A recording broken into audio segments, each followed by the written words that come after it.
اشہد ان لا الہ الا اللہ وحدہ لا شریک لہ واشہد ان محمدا عبدہ ورسولہ صلی اللہ علیہ وآلہ وسلم۔ اللہم صلی علی محمد وعلی آل محمد کما صلیت علی ابراہیم وعلی آل ابراہیم انکا حمید مجید۔ اللہم بارک علی محمد وعلی آل محمد کما بارکت علی ابراہیم وعلی آل ابراہیم انکا حمید مجید۔ اما بعد فاعوذ باللہ السمیع العلیم من الشیطان الرجیم من حمزہ ونفخہ ونفثہ بسم اللہ الرحمن الرحیم والنجم والشجر یسجدان۔ اور ستارے یا جڑی بوٹیاں اور درخت یہ سب اللہ کے سامنے سجدہ کرتے ہیں۔ آیت نمبر 6 سورہ الرحمن، یہاں سے آج کے سبق کا آغاز اللہ کی توفیق سے ہو رہا ہے۔ اور سورہ الرحمن کے بارے میں اب پہلے میں بتا چکا ہوں کہ یہ بڑی ہی ایک منفرد صورت ہے اس اعتبار سے کہ اس میں ایک تو ترجیح یعنی جو آیات بار بار دہرائی گئی ہیں، اگرچہ یہ بار بار دہرائی جانے والی آیات کا اسلوب ہمیں پہلے بھی ملتا ہے، جیسا کہ سورہ قمر کے اندر پیچھے ہم دیکھ آئے ہیں، اسی طرح سورہ شعراء کے اندر بھی آیات جو ہیں وہ بار بار دہرائی جاتی ہیں، لیکن یہاں پہ یہ جو ترجیح ہے، یہ دہرانا ہے، یہ بہت ہی زیادہ ہے، اور اس میں 31 بار ایک آیت کو دہرایا گیا ہے۔ اور اس میں پھر خاص طور پر جو پہلا حصہ ہے، میں نے عرض کیا تھا کہ اس کو مضامین کے اعتبار سے 3 حصوں میں تقسیم کر سکتے ہیں۔ جو پہلا حصہ ہے اس میں دنیا میں عطا ہونے والی نعمتوں کا تذکرہ ہے، اور ابتدا قرآن سے ہے۔ الرحمن علم القرآن، الرحمن جو ہے یہ اگرچہ پوری آیت ہے، لیکن اس میں صرف اور صرف یہ اگلی آیات کے مبتدا کے طور پر یہ بیان ہوئی ہے، اور خبر جو ہے وہ اگلی آیات میں ہے کہ الرحمن وہ ہے جس نے قرآن سکھایا۔ اور قرآن کے بارے میں عرض کر چکا کہ اس سے مراد ایک تو وہ کلام ہے جو اللہ کریم کا کلام ہے، جس کو ہم قرآن مجید کہتے ہیں، اور قرآن نے خود کہا قرآن مجید۔ اور دوسرا اس سے مراد قراءت، ان سے قرآن یعنی پڑھنا سکھایا۔ تو اسی طرح خلق الانسان، یہ بھی یعنی وہ ساری چیزیں ہیں جو صفت رحمانیت کی دلیل ہیں۔ اور رحمان کے بارے میں پہلے عرض کر چکا، یہ فعلان کے وزن پہ ہے، جس میں بہت جوش اور اٹھان پائی جاتی ہے، اور اس وزن پر جتنی چیزیں آتی ہیں اس کے اندر ایک خاص قسم کا جوش، اور یوں کہہ لیجئے کہ اللہ کی رحمت کا ایک ٹھاٹھے مارتا ہوا سمندر ہے، اور اس کے اظہار میں قرآن ہے جو دنیا کے سارے علوم سے زیادہ سب سے بہترین اور سب سے چوٹی کا علم ہے۔ پھر جو مخلوقات میں سے سب سے اعلیٰ مخلوق ہے، پھر اس کا ذکر ہے، اور پھر علمہ البیان، اور اس میں سے جو انسان کی ساری خصوصیات ہیں، لیکن اس میں جو خاص ایک خصوصیت کی بات کی، نطق کی بات کی، بیان، بولنا، قوت گویائی اللہ تعالیٰ نے عطا فرمائی، اس کے اوپر بھی بات ہو چکی، اور یہ بھی گویا وہ انفرادی خصوصیت ہے انسان کی، جس کو باقی ساری اس کی خصوصیات حیوانات میں بھی پائی جاتی ہیں، اور ایک بیان، قوت گویائی ایسی ہے جو سوائے انسان کے کسی اور کے اندر نہیں پائی جاتی، اور اس کو اسی وجہ سے حیوان ناطق بھی کہا جاتا ہے کہ یہ بولنے والا حیوان ہے، کہ اس کو اللہ تعالیٰ نے ایک خصوصیت اس کی عطا فرمائی ہے۔ اور ظاہر ہے بیان جو ہے یا قوت گویائی، یہ صرف اور صرف زبان کا کام نہیں ہوتا ہے، اس کے اندر عقل ہے، شعور ہے، ساری چیزیں ہیں، اور انسان کے وہ آرگنز جو اس بولنے کے پیچھے یعنی کارفرما ہیں، وہ سارے آرگنز وہ ہیں جو اللہ تعالیٰ نے حیوانات کو عطا نہیں فرمائے۔ دماغ کا بھی وہ حصہ جو سوچتا ہے اور زبان کے ساتھ کنیکٹ کرتا ہے، اور پھر زبان اس کا اظہار کرتی ہے، یہ قوت گویائی۔ پھر فرمایا الشمس والقمر بحسبان، دنیا کا جو نظام ہے، یہ چاند اور جو سورج ہیں، یہ ایک خاص حساب کے ساتھ چل رہے ہیں، گویا کائنات کا ایک نظام اللہ نے بنایا ہے، اور اس نظام کے اندر یہ جو رات دن کا آنا جانا ہے، اور اس میں خاص طور پر جو کردار ہے چاند اور سورج کا، وہ بہت ہی اہم اور نمایاں ہے۔ والنجم والشجر یسجدان، اور اسی سلسلے میں فرمایا کہ جو نجم کا معنی ستارے بھی ہوتے ہیں، اور نجم کا معنی وہ پودے بھی ہوتے ہیں جس کا تنا نہ ہو، تنے کے بغیر پودے جو ہیں ان کو بھی نجم کہتے ہیں۔ اور شجر وہ پودا ہوتا ہے یا وہ درخت ہوتا ہے جس کا تنا ہو، تو تنے والے درخت شجر ہیں اور تنے کے بغیر نجم ہیں۔ یسجدان، یہ سارے سجدے کر رہے ہیں۔ اب یہ بھی ایک اللہ تعالیٰ کی جو صفات رحمانیت ہیں اس میں سے ایک بات یہ فرمائی کہ دنیا میں جو کچھ تم دیکھتے ہو یہ سب اللہ کو سجدہ کر رہا ہے، اور اس میں سورج چاند بھی شامل ہیں اور ستارے بھی شامل ہیں۔ اگر آپ پچھلی آیت کے ساتھ اس کو جوڑیں گے تو نجم سے مراد ستارہ لیا جائے گا، لیکن اگر اس اسپیسیفک آیت کے جو انٹرنل کانٹیکسٹ میں ہم دیکھیں گے، داخلی جو اس کا سیاق ہے، تو وہ شجر کے ساتھ نجم کی کوئی مطابقت نہیں ہے، یعنی ستارے کی کوئی مطابقت نہیں ہے، بلکہ اس سے مراد وہ جڑی بوٹیاں ہوں گی اور وہ جھاڑ جھنکار ہوگا، وہ بیلیں ہوں گی جن کا کوئی تنا نہیں ہوتا۔ مثال کے طور پر جو خربوزے کی بیل ہے یا جو تربوز کی بیل ہے، کدو کی بیل ہے، اس طرح کی جتنے بھی زمین سے اگنے والی چیزیں ہیں جو بغیر تنے کے ہوتی ہیں، وہ بھی اس سے مراد ہے۔ جھاڑیاں اور مختلف قسم کی جڑی بوٹیاں جن کی کوئی تنا نہیں ہوتا، وہ ساری نجم سے مراد ہیں۔ تو شجر اور نجم کے ساتھ مطابقت ہم دیکھیں گے تو نجم کا معنی یہاں ستارے نہیں لیں گے، بلکہ اس سے مراد جڑی بوٹیاں ہوں گی اور مختلف قسم کے جو بیلیں ہوں گی، بغیر تنے والے درخت اور تنے والے درخت۔ یسجدان، دونوں سجدہ کرتے ہیں۔ اب ان کا سجدہ کرنے کا کیا مطلب ہے؟ ایک تو سجدہ کرنے کا یہ مطلب ہے کہ کیونکہ یہ بات پہلے بھی ہم پڑھ آئے ہیں سورہ حج میں غالباً، کہ تم دیکھتے نہیں کہ زمین میں جو کچھ ہے، آسمان میں جو کچھ ہے، سب اللہ کو سجدہ کرتا ہے۔ الم تر ان اللہ یسجد لہ من فی السماوات والارض ومن فی الارض، جو کچھ آسمانوں میں ہے، جو کچھ زمین میں، سب اللہ کو سجدہ کرتا ہے۔ پھر وہاں اللہ کریم نے تھوڑی سی تفصیل بھی بیان فرمائی، والشمس والقمر والنجوم والجبال، یعنی دنیا میں نظر آنے والی جتنی چیزیں ہیں ان کا ذکر ہوا، بڑی بڑی نمایاں چیزیں۔ والشمس، سورج بھی سجدہ کرتا ہے، والقمر، چاند بھی سجدہ کرتا ہے، والنجوم، ستارے بھی سجدہ کرتے ہیں، اور پھر ساتھ فرمایا کہ والجبال، اور پہاڑ بھی سجدہ کرتے ہیں، والشجر، درخت بھی سارے سجدہ کرتے ہیں، والدواب، اور سارے کے سارے جو جاندار ہیں وہ بھی سجدہ کرتے ہیں، وَكَثِيرٌ مِّنَ النَّاسِ، اور لوگوں میں سے بھی اکثریت جو ہے یہ سجدہ کرتی ہے۔ اچھا، اسی طرح یہ سجدہ کیا ہے؟ اس سجدے سے مراد کیا ہے؟ جب ہم اس کو دیکھتے ہیں، سورہ حج کی یہ آیت بھی دیکھ لیں اور یہ والی جگہ جو ہے سورہ الرحمن کی یہ بھی دیکھ لیں، تو اس کا ایک معنی جو مفسرین نے کیا ہے، اور وہ قرین قیاس بھی ہے، کہ اس سے مراد یہ ہے کہ یہ ساری کائنات اللہ تعالیٰ کی حکم کی پابند ہے۔ یسجدان کا معنی یہ ہے کہ اللہ کی اطاعت کرتی، جو اللہ نے حکم دیا ہے اس کے آگے سر تسلیم خم۔ تو ساری کائنات اس کو جو اللہ نے تکوینی حکم دیا، ساری کائنات اللہ کے تکوینی حکم پر چل رہی ہے، اور اس سے جو قریب ترین اور سب سے پہلا معنی ہے وہ تو یہی ہے کہ یہ ساری کائنات اللہ تعالیٰ کی اطاعت کر رہی ہے۔ تو یہاں دو چیزوں کا صرف ذکر ہے، اور وہ ہے والنجم والشجر یسجدان، کہ جو بغیر تنے کے پودے ہیں وہ بھی اور تنے والے بھی، سب اللہ کو دونوں سجدہ کرتے ہیں۔ تو اس سجدے کا ایک معنی تو یہ ہوگا کہ چاہے وہ مخلوق کسی بھی طرح کی ہو، نباتات ہوں، جمادات ہوں، اجرام فلکی ہوں، وہ سارے کے سارے اللہ تعالیٰ کے حکم کے پابند ہیں۔ یہ ایک پہلا معنی ہے۔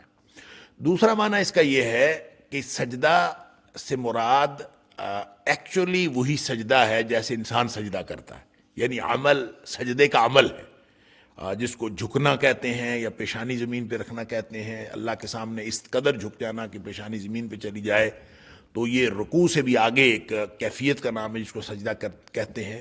تو ہو سکتا ہے کہ اس سے مراد یہ عملی طور پر سجدہ کرنا ہے۔ تو یہ بالکل ممکن ہے، اس لیے کہ کائنات کی ساری جو چیزیں ہیں، چاہے وہ جمادات ہیں، چاہے وہ نباتات ہیں، وہ اور چاہے وہ پرندے ہیں اڑنے والے، وہ شعور رکھتے ہیں، اور ایک شعور ہے ان میں، اور سارا کا سارا یعنی پوری کائنات کے اندر جو ایک ہی شعور ہے وہ اللہ تعالیٰ کی توحید کا شعور ہے اور اللہ تعالیٰ کی بندگی کا شعور ہے۔ اور اللہ تعالیٰ نے سورہ بقرہ میں فرمایا ہے بعض پتھر بھی ایسے ہیں جو اللہ تعالیٰ کے خوف سے گر پڑتے ہیں۔ اللہ اکبر، یعنی پتھر گر پڑتے ہیں اللہ کے خوف سے، اس کا مطلب ان کے اندر بھی اللہ تعالیٰ کی توحید کا شعور موجود ہے۔ اور اسی طرح جو سورہ نور کے اندر ہم پڑھ آئے ہیں، اور یہ میں بار بار اس آیت کا حوالہ بھی دیا کرتا ہوں کہ اللہ تعالیٰ فرماتا ہے الم تر ان اللہ یسبح لہ من فی السماوات والارض، کیا تم دیکھتے نہیں کہ زمین و آسمان کی ہر چیز جو ہے وہ اللہ تعالیٰ کی تسبیح بیان کرتی، اور ساتھ فرمایا والطیر صافات، زمین و آسمان کی چیزیں بھی اور درمیان میں فضاؤں میں اڑنے والے پرندے بھی سب اللہ کی تسبیح بیان کر رہے ہیں۔ یعنی کوئی چیز، کوئی بات، کوئی یعنی دنیا کا وجود ایسا نہیں ہے جو اس سے نکلا ہوا ہو، سب اللہ کی تسبیح بیان کر رہے ہیں۔ اور تسبیح کیا ہے، اور اس کے بارے میں اللہ تعالیٰ نے سورہ بنی اسرائیل کے اندر فرما دیا کہ ان کی تسبیح تم سمجھ نہیں سکتے۔ تسبیح ہر ایک کی اپنی اپنی ہے، پتھروں کی اپنی تسبیح ہے، درختوں کی اپنی تسبیح ہے، سب پرندوں کی اپنی تسبیح ہے، چڑیا کی اور طرح کی تسبیح ہے، کوے کی اور طرح کی تسبیح ہے، کبوتر کی اور طرح کی، ہر جانور کی اپنی تسبیح۔ تو سارے جتنے موجودات ہیں سب کی اپنی اپنی تسبیح ہے، سب تسبیح کرتے ہیں، لیکن تم سمجھ نہیں سکتے کہ وہ تسبیح جو ہے وہ کس طرح کی ہے۔ اللہ اکبر۔ تو سورہ نور میں فرمایا کہ قد علم صلاتہ و تسبیحہ، دنیا کی ہر چیز وہ جانتی ہے کہ اس کی نماز کیا ہے اور اس کی تسبیح کیا ہے۔ تو نماز میں قیام بھی ہوتا ہے، نماز میں رکوع بھی ہوتا ہے، نماز میں سجدہ بھی ہوتا ہے، اور نماز کے اندر جو مختلف کیفیتیں ہیں، اللہ نے مختلف موجودات جو ہیں ان کو اپنی اپنی نماز سکھائی ہوئی ہے، اپنی اپنی تسبیح سکھائی ہوئی ہے، اور وہ سب کے سب اپنی اپنی تسبیح جو ہے جو اللہ نے سکھائی ہے وہ کر رہے ہیں۔ تو اس کا مطلب یہ ہوگا کہ والنجم والشجر یسجدان کا معنی یہ ہے کہ عملاً جو ہے وہ جڑی بوٹیاں اور جو درخت ہیں وہ سجدہ کرتے ہیں۔ اس کے اندر ایک معنوی ربط یہ بھی ہے کہ جو چاند اور سورج ہیں ان کے بارے میں فرمایا وہ حساب کتاب کے لیے بہترین ایکوریسی جو ہے، دنیا کا پورا نظام جو ہے وہ چاند اور سورج کے حساب سے ہے، کیونکہ اگر فاصلہ کم کر دیا جائے یا زیادہ کر دیا جائے سورج اور چاند کا زمین سے، تو ذرا سا بھی فاصلہ کم ہو، ذرا سا بھی فاصلہ زیادہ ہو تو زمین پہ تباہی و بربادی آ جائے گی اور ہر چیز تہس نہس ہو جائے گی۔ تو اس کو ایک خاص حساب سے اللہ تعالیٰ نے رکھا ہوا ہے، نہ وہ مدار چینج کرتے ہیں، نہ وہ ان کا کوئی آپس میں جو فاصلے کے اندر کمی بیشی آتی ہے، سب اللہ تعالیٰ کے حکم سے ایک خاص حساب سے پورا نظام چل رہا ہے۔ لیکن اس میں جو شجر ہیں، چاہے وہ تنے والے شجر ہیں چاہے بغیر تنے کے شجر ہیں، یہ سارے چونکہ زمین کے ساتھ لگے ہوئے ہوتے ہیں تو گویا یہ سارے کے سارے سجدہ کر رہے ہیں۔ تو جیسے سورج چاند حساب کتاب کے لیے ہیں، تو جو عالم نباتات ہے یہ ساری کی ساری اللہ کو گویا سجدہ کرنے کے لیے ہے۔ تو یہ یعنی اس کی جو ظاہری شکل ہے نجم اور شجر کی، جڑی بوٹیاں اور درخت ہیں، اس کی ایک سجدے کی سی کیفیت ہے، گویا اس کو بیان کیا جا رہا۔ تو دونوں معنی حقیقتاً سجدہ کرتے ہیں یا پھر ان کو اللہ تعالیٰ کی اطاعت کے پابند ہیں، دونوں معنی جو ہیں وہ اس کے بارے میں درست ہیں۔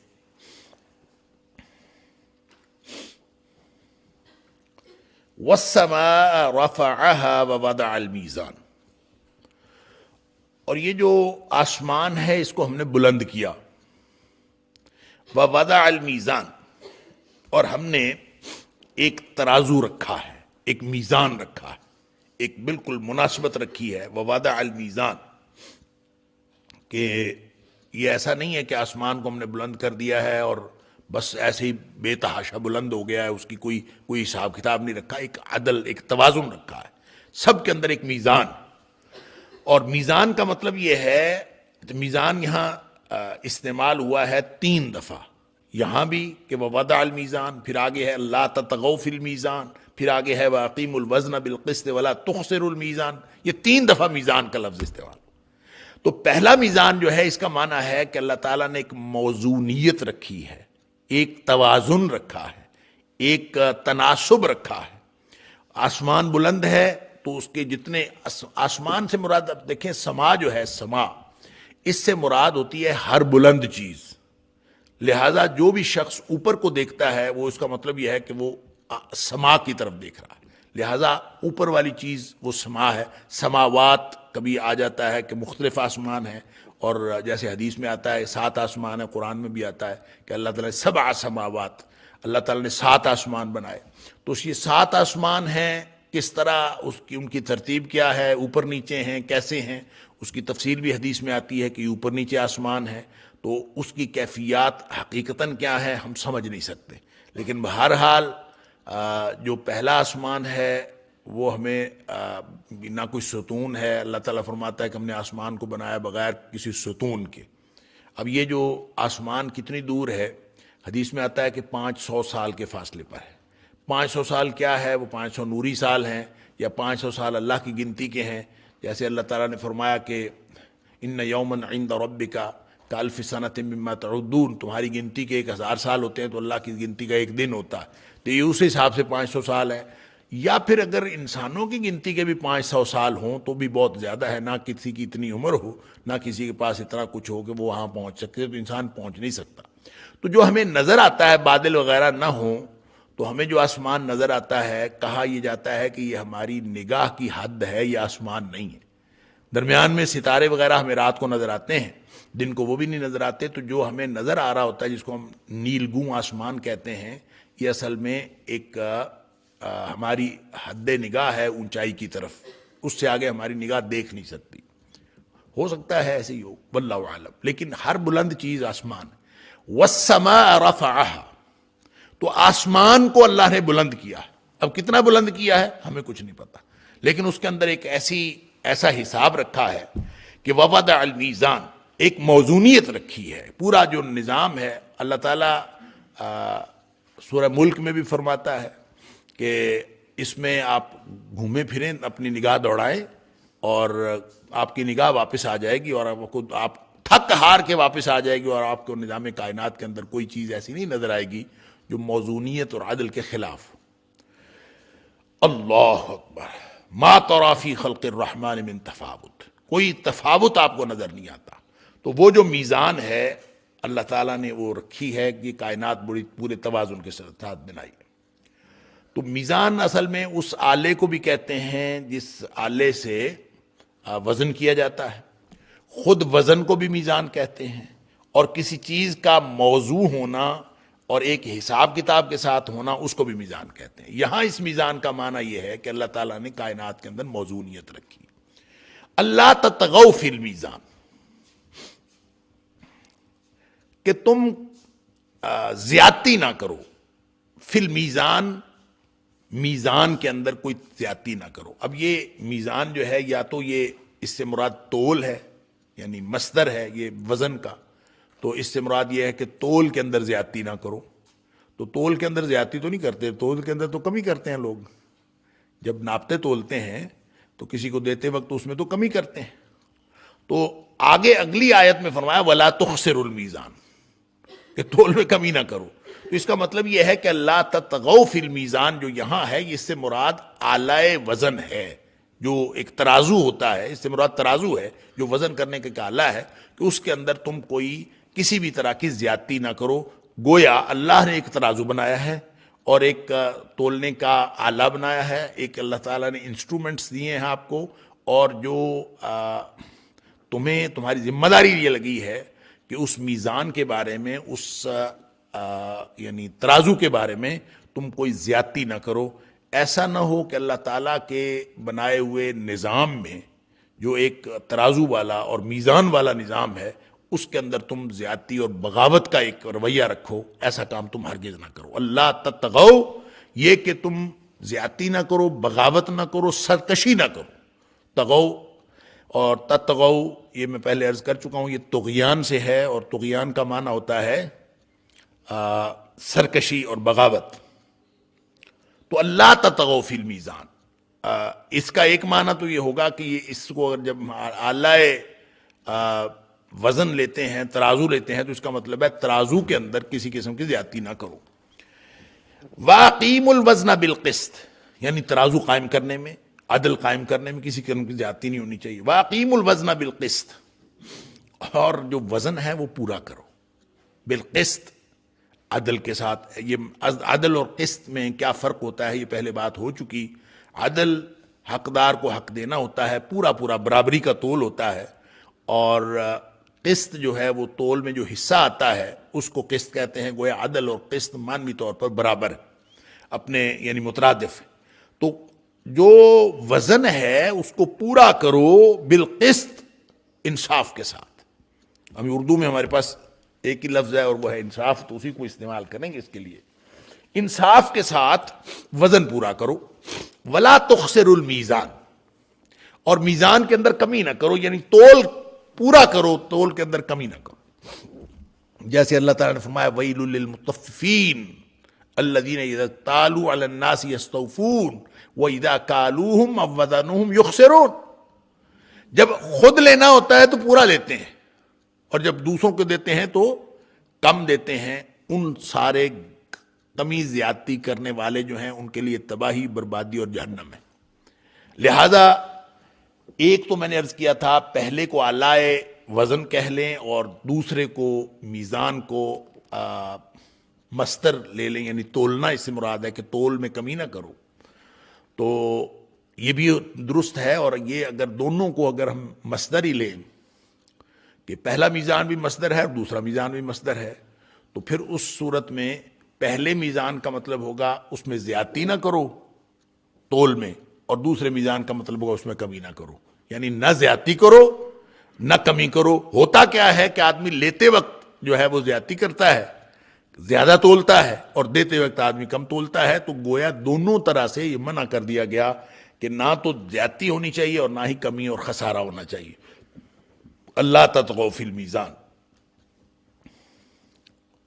تو گویا اللہ تعالیٰ نے کائنات کا ایک نظام جو ہے اس کو اس طرح سے عدل و قسط پر مبنی اور اعتدال پر مبنی اور توازن پر مبنی بنایا ہے کہ اس کے اندر، اس پورے نظام کائنات کے اندر، جو کہ اللہ تعالیٰ کی بندگی کے ساتھ منسلک ہے، اللہ تعالیٰ کی تسبیح کے ساتھ منسلک ہے، اللہ کی نماز کے ساتھ منسلک ہے، اللہ کے سجدوں کے ساتھ منسلک ہے، اس کے ساتھ اگر کوئی شخص ہم آہنگی پیدا کرنا چاہتا ہے تو اس کو اسی طرح کا توازن، اسی طرح کا تول، اسی طرح کا ترازو، اسی طرح ایک عدل و قسط کے اوپر اپنا جو ہے وہ اپنے جسم کو اس کے مطابق سنکرونائز کرنا پڑے گا.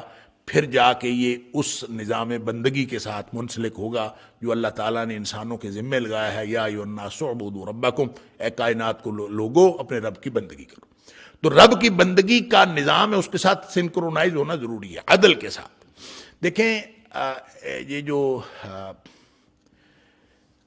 ارسطو ہے، یہ فلسفہ یونان کا اصل بابا آدم جس کو کہا جاتا ہے، پورا جو عروج ہوا ہے فلسفہ یونان کا وہ جا کے ارسطو پہ ہوا. تو ارسطو نے ایک بات کہی ہے کہ ایک داخلی عدل ہوتا ہے انسان کے اندر.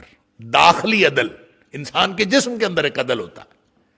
اگر انسان نے خارجی طور پر عدل کے نظام کے ساتھ منسلک ہونا ہے تو اس کو داخلی طور پر بھی عادل ہونا چاہیے. اور عدل کیا ہے؟ وہ کہتے ہیں انسانی شخصیت کے 3 حصے ہیں. ایک اوپری حصہ ہے، ایک درمیانی حصہ ہے اور ایک نیچے والا حصہ ہے.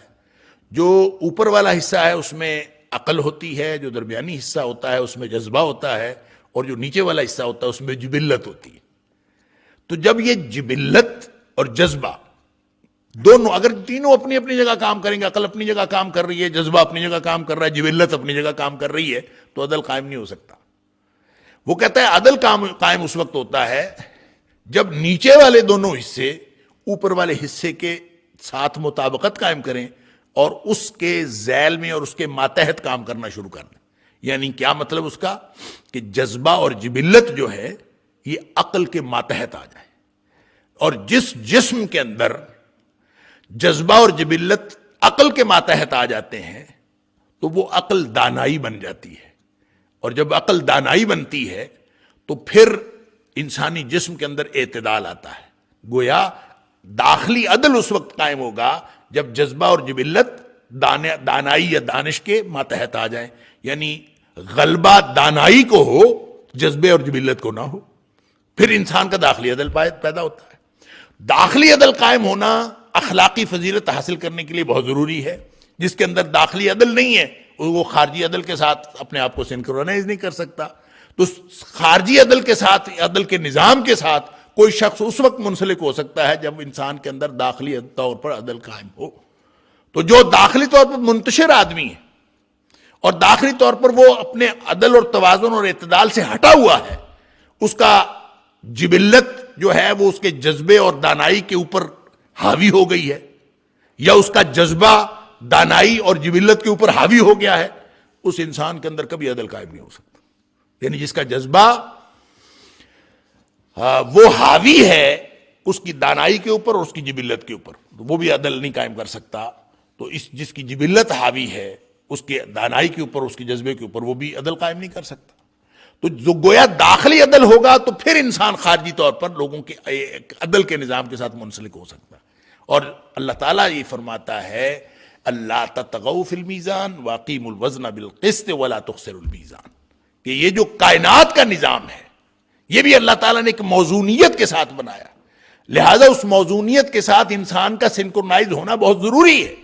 اور وہ سنکرونائز کیسے ہوگا، کیسے مطابقت پیدا کرے گا؟ ساری کائنات اللہ کی بندگی کر رہی ہے، کائنات کا ہر وجود اللہ کی بندگی کر رہا ہے، اور انسان اللہ کی بندگی کے نظام کے ساتھ اگر منسلک ہوگا واقعتاً اور حقیقتاً اور عدل کا نظام قائم کرے گا تو پھر اس پوری کائنات کے نظام عدل کے ساتھ یہ مطابقت قائم کر لے گا.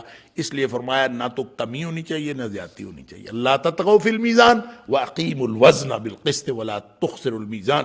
جب انصاف کے مطابق قائم ہوگا تو پھر عدل قائم ہوگا. لہذا جس طرح یہ تو ایک ارسطو کی اپنی سوچ ہے، وہ اس کو جو داخلی عدل ہے انسانوں کا، انفرادی عدل کہہ لیجئے، اس کو اجتماعی عدل کے ساتھ وہ اس وقت لاتا ہے. وہ کہتا ہے کہ انسانی یہ جو انسانوں کی بستی ہوتی ہے، یا انسانوں کی جو معاشرہ ہوتا ہے، یا ایک فارمیشن ہوتی ہے، اس کو ریاست کہہ لیں یا جو بھی کہہ لیں، اس ریاست کے اندر بھی 3 طبقات ہوتے ہیں. ایک طبقہ ہوتا ہے جو پڑھے لکھے لوگوں کا ہوتا ہے، علماء کا ہوتا ہے اور دانشوروں کا ہوتا ہے. تو وہ جو انسانی جسم کا جیسے بالائی حصہ ہے تب جس کا تعلق دانائی کے ساتھ ہے، اسی طرح انسانوں کا وہ حصہ، انسانوں کا وہ گروہ جس کا تعلق علم اور دانش کے ساتھ ہوتا ہے، علماء اور دانشوروں کا جو طبقہ ہے، وہ اوپر والے حصے یعنی سر کا مظہر ہوتا ہے. اور ایک وہ لوگ ہوتے ہیں جو یعنی محاذوں پہ اور پہرے دینے کے لیے اور مختلف قسم کی فوجی سرگرمیاں انجام دینے کے لیے ایک طبقہ ہوتا ہے. اور یہ جسمانی طور پر بہت مضبوط ہونے چاہیے، قوی ہونے چاہیے. اور ایسے لوگ جو ہوں گے وہ انسانی جسم کے جو درمیانی حصہ ہے یعنی سینے کے مظہر ہوں گے، جذبے کے مظہر ہوں گے. تو جذبہ اس میں پایا جاتا ہے، یعنی جو فوج ہے آپ کی وہ جذبے کی مظہر ہے. علماء و دانشور جو ہیں وہ دانائی کے مظہر ہیں. اور اسی طرح سے ایک چھوٹا طبقہ ہوتا ہے جو مزدور طبقہ ہے، اور جو کارکنان ہوتے ہیں جو وسائل پیداوار پر کام کرتے ہیں. تو یہ گویا جبلی طبقے کے مظہر ہوتے ہیں، جبلی حصے کے مظہر ہوتے ہیں. تو وہ کہتے ہیں کہ جس طرح انسان کا داخلی عدل ضروری ہے، اسی طرح خارجی طور پر ریاست کے اندر عدل ضروری ہے. اور وہ بھی اس وقت ہوگا جب نیچے والے دونوں طبقے یعنی فوجی اور کارکنان وسائل پیداوار پہ کام کرنے والے، یہ سب علماء اور دانشوروں کے ماتحت ہو جائیں گے تو یہ اجتماعی عدل قائم ہو. سبحان اللہ. یعنی یہ اس کی اپنی سوچ ہے، لیکن وہ ایک عدل کے نظام کو جو ہے اس کے کانسیپٹ کے اندر ایک موجود ہے، وہ پرسیو کرتا ہے کہ ایک عدل کا نظام ہونا چاہیے. لہذا اس نے اس طرح سے ایک پورا نظام بنایا ہوا ہے. یہ اگرچہ وہ جو افلاطون ہے اس کی ریاست سے ہی اس نے ساری وہ چیزیں اخذ کی ہیں، اور افلاطون نے اپنی ریاست کے اندر جو نظام قائم کیا ہے اس میں اسی لیے وہ کہتا ہے کہ افلاطون کی ایک خیالی ریاست ہے، اور اس خیالی ریاست کے اندر اس نے نظام تعلیم بھی قائم کیا. اس کے اندر الگ الگ طبقے جو بنتے جاتے ہیں. بہرحال ایک لمبی تفصیل ہے.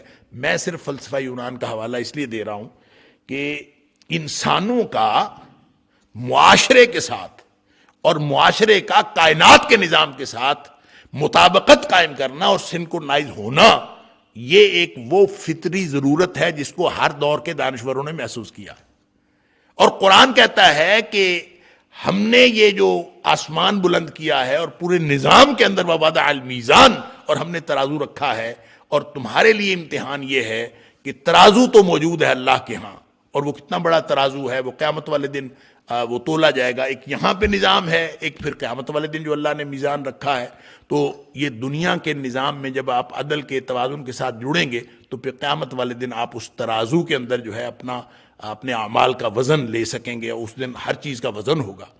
لہٰذا اگر اس میزان کو ہم دنیاوی حوالے سے دیکھیں، اور دنیاوی حوالے سے ہی دیکھا جانا چاہیے جب ہم سورہ الرحمن کے اس حصے کی بات کر رہے ہیں، کیونکہ اس حصے میں اللہ کریم نے صفت رحمانیت کے جتنے دلائل ہیں وہ اللہ نے عطا فرمائے، اور اس میں خاص طور پر وہ چیزیں بیان کی ہیں قرآن کے علاوہ جو ساری کی ساری تباہ و برباد ہو جانے والی ہیں، جس کے آخر پہ میں نے عرض کیا، آگے ہم چلیں گے تو آئے گا کل من علیہا فان، جو کچھ بھی ہے سب تباہ و برباد ہو جائے گا۔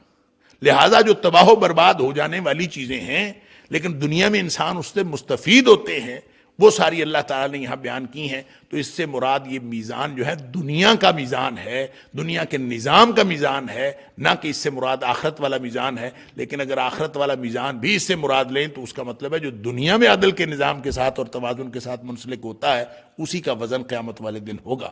لہٰذا اللہ فرماتا ہے کہ دنیا کے یہ جو آپ کے اعمال کی جو موزونیت ہے، جو وزن ہے، اس میں نہ زیادتی کرو نہ کمی کرو، اور حکم یہ ہے وَأَقِيمُوا الْوَزْنَ بِالْقِسْطِ، پورے کے پورے وزن ہونے چاہیے، ہر چیز کا وزن ہوتا ہے اور ہر چیز کا وزن پورا ہونا چاہیے بالقسط، عدل کے ساتھ۔ وَلَا تُخْسِرُوا الْمِيزَانَ، اس کو کم نہ کرو، دیتے وقت کم کرنا اور لیتے وقت زیادہ کرنا، جیسے میں نے عرض کیا سورہ مطففین میں اللہ تعالیٰ نے فرمایا لوگ یہ کرتے ہیں، تو یہ گویا دونوں باتوں سے منع کر دیا گیا، یہ بھی ہو سکتا ہے، اور پھر لوگوں کے ساتھ معاملہ کرتے وقت کمی بیشی نہ کرو، یہ بھی اس سے مراد ہو سکتا ہے۔ گویا پورا جو نظام زندگی ہے اسلام کے مطابق وہ ایک موزونیت کی دلیل ہے، اعتدال اور توازن کی دلیل ہے، اس کے مطابق انسان زندگی گزارے تو پھر انسان سرکشی سے بھی بچ جاتا ہے اور خسارے سے بھی بچ جاتا ہے۔ وَالْأَرْضَ وَضَعَهَا لِلْأَنَامِ، اب دیکھیں شروع کہاں سے ہوئے تھے؟ قرآن سے، رحمان کے دلائل، رحمان کی جو صفات شروع ہوئیں تو سب سے پہلی صفت تھی علم القرآن، قرآن، پھر اس کے بعد علمہ البیان، خلق الانسان، انسان پیدا کیا، پھر اس کو قوت گویائی سکھائی، پھر شمس، قمر، آسمان، اوپر کی باتیں ہو رہی ہیں، اوپر کی باتیں، پھر نظام کا، یہ پوری کائنات کے نظام کا جو حسن ہے اور اس کی موزونیت ہے، پھر اس کی بات ہوئی۔ اب چلتے چلتے نیچے آ گئے ہیں وَالْأَرْضَ وَضَعَهَا لِلْأَنَامِ، زمین پہ آ گئے، پہلے اوپر تھا اب زمین پہ آ گئے۔ زمین پہ وہ فرماتا ہے کہ وَالْأَرْضَ وَضَعَهَا لِلْأَنَامِ، زمین کو جو ہم نے بنایا ہے یہ ہم نے مخلوقات کے لیے بنایا ہے۔ یہ جو انعام ہے یہ کون کون سی، کس سے، اس سے مراد کیا ہے؟ مخلوق، مخلوق میں سے کون؟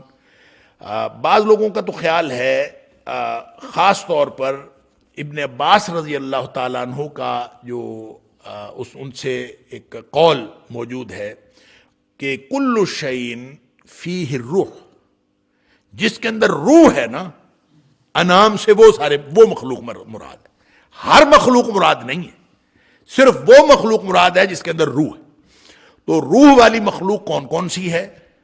تو بعض نے تو کہا کہ سارے ہی جاندار جو ہے ان کے اندر روح ہوتی ہے، جان ہوتی ہے، لیکن پھر جب آپ روح کو اسپیسیفک کانٹیکسٹ میں دیکھتے ہیں، جو شعور والی روح ہوتی ہے وہ تو صرف انسانوں اور جنوں میں ہوتی ہے۔ لہٰذا گویا اس سے مراد جب انعام کی بات ہوتی ہے وَالْأَرْضَ وَضَعَهَا لِلْأَنَامِ، کہ زمین کو اللہ تعالیٰ نے پیدا کیا مخلوق کے لیے، تو اس سے مراد جن اور انسان ہوں گے۔ تو اور مکلف مخلوق بھی یہی ہے، جن کو ذمہ دار بنایا گیا ہے، جن کی جواب دہی کی گئی ہے، جن کو علم شرعی کا پابند کیا گیا ہے، وہ جن اور انسان ہیں۔ لہذا یہی ان سے مراد ہو سکتے ہیں۔ تو لیکن جو بعض دوسرے مفسرین ہیں، مثال کے طور پر مجاہد ہیں رحمہ اللہ اور قتادہ ہیں رحمہ اللہ، وہ کہتے ہیں کہ کل مخلوق، جو ساری کی ساری مخلوق ہے، وہ انعام سے مراد، انعام سے مراد کل مخلوق ہے، ساری مخلوق۔ اس سے مراد وہ وجود بھی ہیں جو عالم جمادات سے تعلق رکھتے ہیں، وہ بھی جو عالم نباتات سے تعلق رکھتے ہیں، جن کے اندر روح نام کی کوئی چیز نہیں ہوتی، لیکن اگر کوئی ان کے اندر احساس کا کوئی پہلو ہے تو ہم نہیں جانتے، اللہ جانتا ہے، اور یہ ساری کی ساری مخلوق اس سے مراد ہے۔ اور اللہ تعالیٰ نے یہ زمین، یہ سب کچھ جو ہے وہ للانام ہے نا، للانام، تو زمین بنائی ساری مخلوق کے لیے، تو اس کا مطلب یہ ہوگا کہ یہ کائنات جو ہے ساری مخلوق کے فائدے کے لیے، زمین کے میں جو کچھ ہے یہ ساری مخلوق کے فائدے کے لیے۔ اب مخلوق یہ مائک بھی ہے، یہ مخلوق یہ میز بھی ہے، مخلوق یہ ہر چیز ہے، تو گویا زمین ساری زمین جو ہے اس میز کے لیے بھی ہے، اس مائک کے لیے بھی ہے، یہ سمجھنا چاہیے۔ تو یہ کل و مخلوق والا جو نقطہ نظر ہے یہ محل نظر ہے، اس لیے کہ اللہ تعالیٰ قرآن میں فرماتا ہے وَهُوَ سورہ بقرہ میں فرماتا وَهُوَ الَّذِي خَلَقَ لَكُم مَّا فِي الْأَرْضِ جَمِيعًا، زمین میں جو کچھ ہے اللہ نے تمہارے لیے بنایا۔ اور اس سے مخاطب کون ہے؟ اس سے مخاطب کون ہے؟ ہم انسان ہی مراد لیتے ہیں، خلق لکم اس سے انسان مراد لیتے ہیں، لیکن بات اصل میں یہ ہے جب اللہ نے فَبِأَيِّ آلَاءِ رَبِّكُمَا تُكَذِّبَانِ کو ماں کہہ کے اس میں دو قسم کے لوگ بلا دیے، ایھا الثقلان بھی کہہ دیا، اور ثقلان سے مراد دو جو مخلوقات ہیں، دو بھاری مخلوقات، ایک مخلوق انسان اور ایک مخلوق جن۔ تو اس کا مطلب یہ ہے کہ جنوں میں اچھا بعض مفسرین نے عجیب و غریب باتیں لکھی ہیں کہ جنوں کے اندر روح نہیں ہوتی۔ اچھا مجھے نہیں سمجھ آئی کہ یہ جن مفسرین نے یہ لکھا ہے انہوں نے کس بنیاد پر لکھا ہے کہ جنوں کے اندر روح نہیں ہوتی، تو جس کے اندر روح نہیں ہوتی اس کا تو حساب ہی نہیں ہونا چاہیے، تو جنوں کا تو حساب کتاب ہے، جن تو نیک بد ہوتے ہیں، تو نیک بد نیکی اور بدی روح کی خصوصیت ہے، جسم کی نہیں ہے، یہ ہے ہی خصوصیت روح کی۔ لہذا اور یہاں جو ابن عباس رضی اللہ تعالیٰ عنہ نے انعام کی جو ڈیفینیشن کی ہے انہوں نے فرمایا کل شیء فیہ الروح، تو جو روح والی مخلوق ہے اس کے لیے وہ مراد ہے کہ زمین اللہ نے ان کے لیے بنائی۔ تو اگر روح والی مخلوق انسان اور جن ہم اس سے مراد لیتے ہیں تو سورہ الرحمن کے جو اوورآل مخاطبین ہیں عمومی طور پر وہ جن اور انسان ہی ہیں۔ تو جب جنوں اور انسانوں کو ہم لیں گے تو اس کا مطلب یہ ہوگا کہ انعام سے مراد جن اور انسان ہیں، اور پھر ہمیں وہ جو وَهُوَ الَّذِي خَلَقَ لَكُم ہے کہ تمہارے لیے اللہ نے زمین بنائی، مَا فِي الْأَرْضِ جَمِيعًا، زمین میں جو کچھ ہے سب کچھ تمہارے لیے بنایا۔ اگر ہم اس کو اپلائی کرتے ہیں اس پر تو اس کا معنی یہ ہوگا کہ جب کبھی قرآن مخاطب کرتا ہے لکم کہہ کے تو اس لکم میں انسان بھی مراد ہیں اور جن بھی مراد ہیں، اس لکم میں سارے مراد ہیں۔ جیسے قرآن یا ایھا الناس کہتا ہے تو یا ایھا الناس سے مراد تو لوگ ہیں، انسان ہیں، لیکن اس خطاب کے اندر جو ہے وہ جن بھی شامل ہیں، کیونکہ اسی شریعت کے مکلف جو ہے وہ جن بھی ہیں۔ اور سورہ احقاف میں بھی اللہ تعالیٰ نے فرما دیا کہ وہ جو جن تھے وہ موسوی شریعت کے قائل تھے، اور جب انہوں نے قرآن سنا تو انہوں نے ایمان لے آئے۔ تو ایمان لانا نہ لانا روح سے بھی متعلق ہے، اور اسی طرح وہ تکلیف اعمال کا ذمہ دار ہونے کا بھی جو جنوں اور انسانوں کی بات ہوتی ہے۔ پھر اللہ تعالیٰ نے یہ بھی بات کہی ہے کہ جب حدیث کے اندر آتا ہے کہ نبی کریم صلی اللہ علیہ وسلم نے فرمایا، بعض حدیث کے اندر آتا ہے کہ جیسے کوئی مردوں کے یا خوشبو وغیرہ کی بات آتی ہے یا مردوں کی چیخ کی آواز آتی ہے یا اس طرح کی باتیں ہیں، تو نبی کریم صلی اللہ علیہ وسلم نے فرمایا ہر چیز سنتی ہے سوائے دو مخلوقات کے، اور دو مخلوقات کون سی؟ انسان اور جن۔ تو انسان اور جن کو الگ رکھا ہے باقی مخلوقات سے۔ تو اس کا مطلب یہ لگتا ہے کہ انعام سے مراد اگرچہ ساری مخلوقات ہو سکتی ہیں، لیکن جب للانعام ہے کہ یہ زمین اللہ نے انعام کے لیے بنائی، تو جو لوگ اس زمین سے فائدہ اٹھا رہے ہیں، زمین کی چیزوں سے فائدہ اٹھا رہے ہیں، جو کچھ کھا پی رہے ہیں، تو وہ تو اصل میں فائدہ اٹھا رہے ہیں انسان اور جن۔ تو اس سے مراد انسان اور جن ہوں گے، اس خصوصی طور پر یہی اس سے مراد ہے۔ اور اگر اس سے مراد تمام مخلوقات لی جائے تو پھر بھی اس میں سے جو جاندار مخلوق ہے وہ لی جا سکتی ہے، اور باقی مخلوقات جو ہیں جو غیر جاندار وہ اس میں شامل نہیں ہیں۔ جیسے سورہ جاسیہ کے اندر بھی اللہ تعالیٰ نے کوئی ایسی بات فرمائی ہے کہ جیسے جو کچھ اللہ تعالیٰ زمین میں بنایا ہے یہ سب کچھ ہم نے تمہارے لیے بنایا ہے، ما فی الارض جمیعا، سب کچھ تمہارے لیے۔ تو اس سے مراد یہی لگتا ہے کہ والارض وضعها للانام، کہ یہ جو وہ مخلوقات جو زمین سے فائدہ اٹھا سکتی ہیں وہ ان سے مراد ہیں۔ فیہا فاکہۃ والنخل ذات الاکمام، زمین میں کیا کچھ ہے؟ اب اس کی کچھ مثالیں دے دی تھوڑی سی۔ فیہا فاکہۃ، اس میں فاکہہ ہے۔ فاکہہ جو ہے، فاکہہ یفقہ، یہ اصل میں فارحہ یفرح سے مشتق ہے۔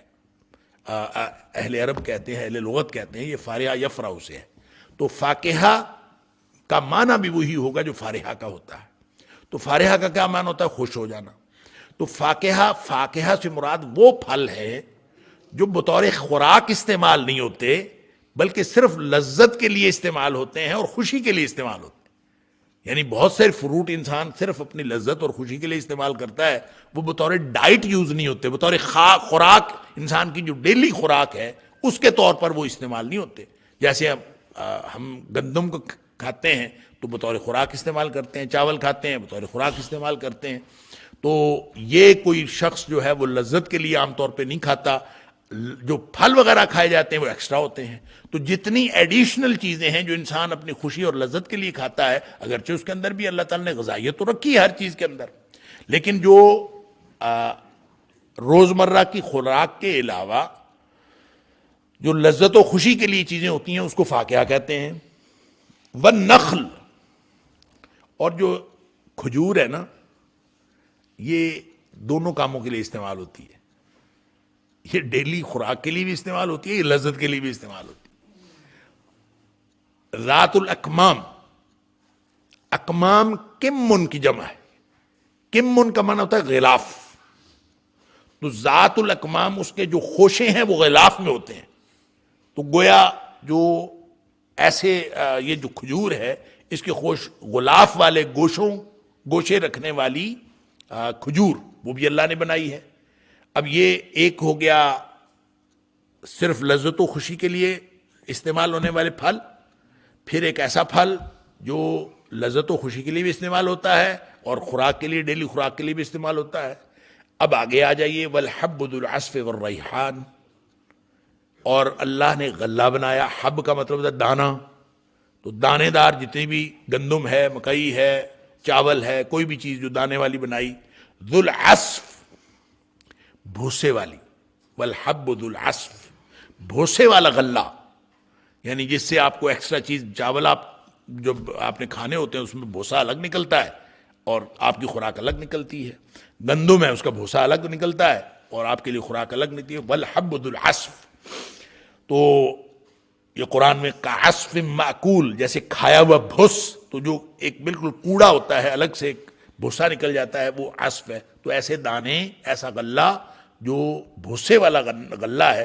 والریحان، اور ایسی چیز بھی بنائی جو خوشبو کے لیے ہوتی ہیں۔ یعنی کتنے پھول ہیں دنیا میں، کتنے پودے ہیں دنیا میں جس کا کام اور کچھ بھی نہیں ہوتا، صرف فضا کو معطر کرنا اس کا مقصد ہوتا ہے، کچھ بھی نہیں اور ہوتا، یعنی وہ کھانے کے لیے استعمال نہیں ہوتی۔ اب دیکھیں 4 قسم کی چیزیں یہاں بیان ہو گئی۔ صرف لذت اور خوشی کے لیے انسان جو کھاتا ہے وہ، پھر وہ پھل جو دونوں مقاصد کے لیے استعمال ہوتا ہے، لذت کو خوشی کے لیے بھی اور ڈیلی خوراک کے لیے بھی، پھر وہ غلہ جو صرف اور صرف انسان کی خوراک کے لیے استعمال ہوتا ہے، اور پھر وہ چیزیں جو صرف اور صرف فضاؤں کو معطر کرنے کے لیے ہوتی ہیں، جو خوشبو کا کام دیتے ہیں۔ اگرچہ جو غلہ ہوتا ہے یا غلے کی اپنی خوشبو ہوتی ہے اور ہر چیز کی خوشبو ہوتی ہے، غلہ جس جگہ گندم پڑی ہوئی ہو آپ اس جگہ جائیں ذرا، آپ کو ایک خاص قسم کی خوشبو ہوگی، گندم کی ایک اپنی خوشبو ہے، اور بلکہ بقول کسے گندم کا ایک خمار بھی ہوتا ہے، خمار گندم اس کو کہتے ہیں، تو وہ آپ اگر اس کو کھاتے ہیں تو آپ کو ایک نشہ بھی چڑھتا ہے۔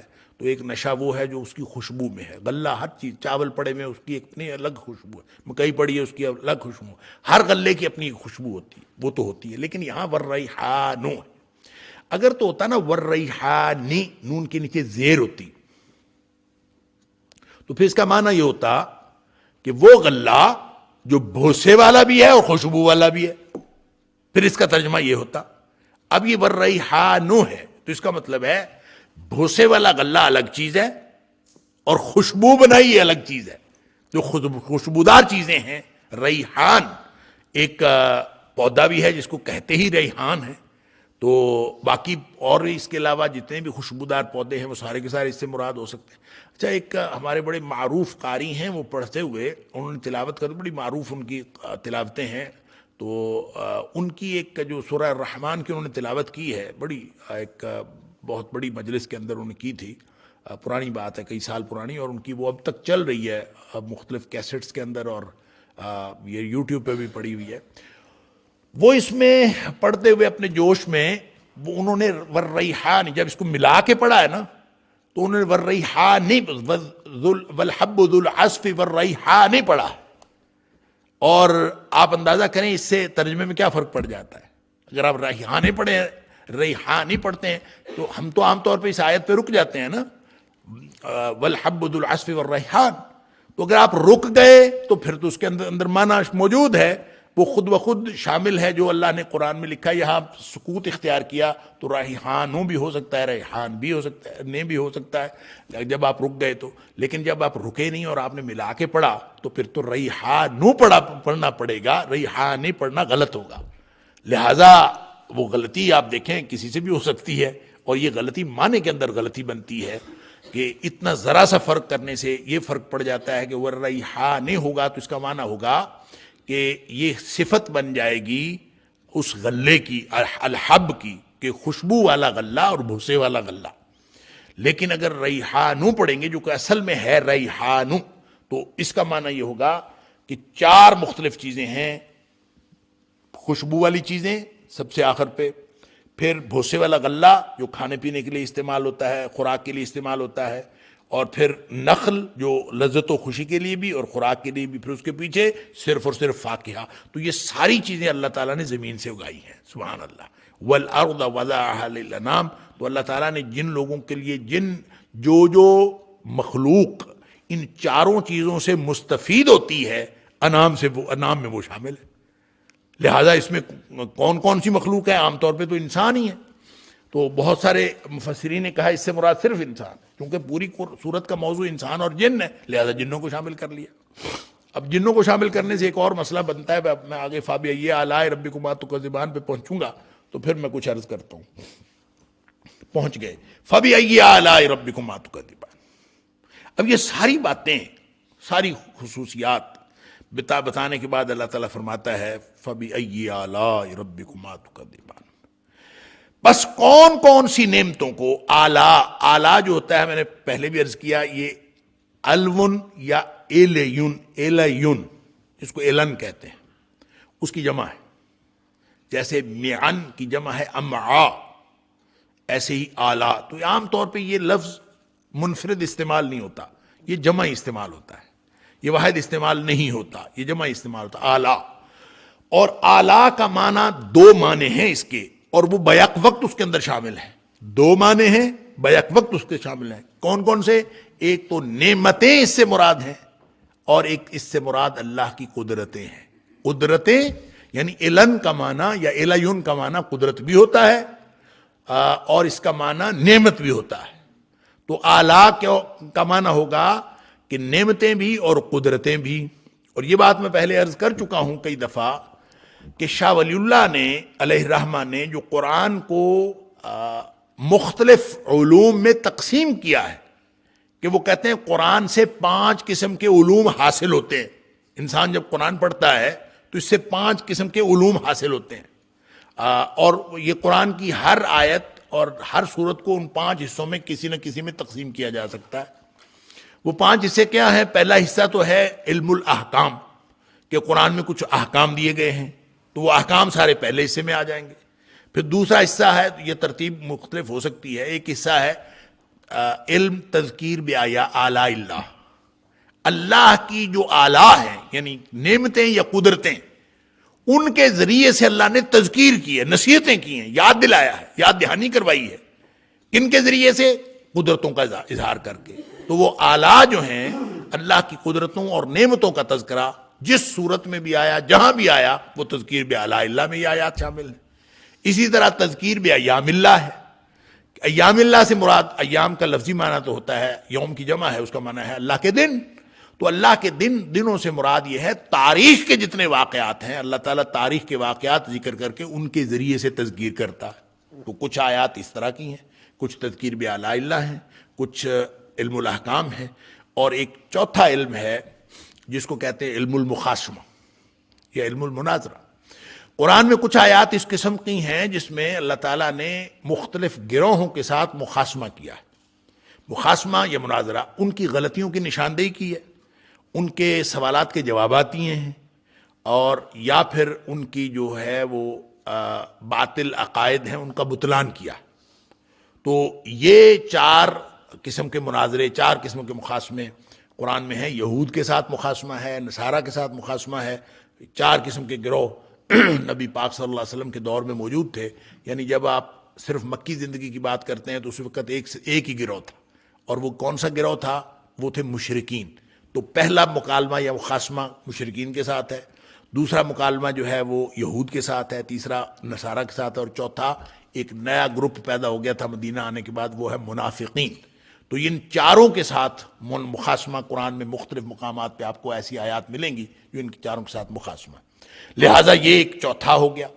تو پانچواں ہے تذکیر بموت یا تذکیر بالموت وما بعد، کہ جو کچھ موت کے وقت ہونا ہے اس کا تذکرہ، اور جو بعد الموت ہے اس کا جو تذکرہ ہے، آخرت کا تذکرہ، وہ تذکرہ تذکیر، اس کے ذریعے یاد دہانی کرانا۔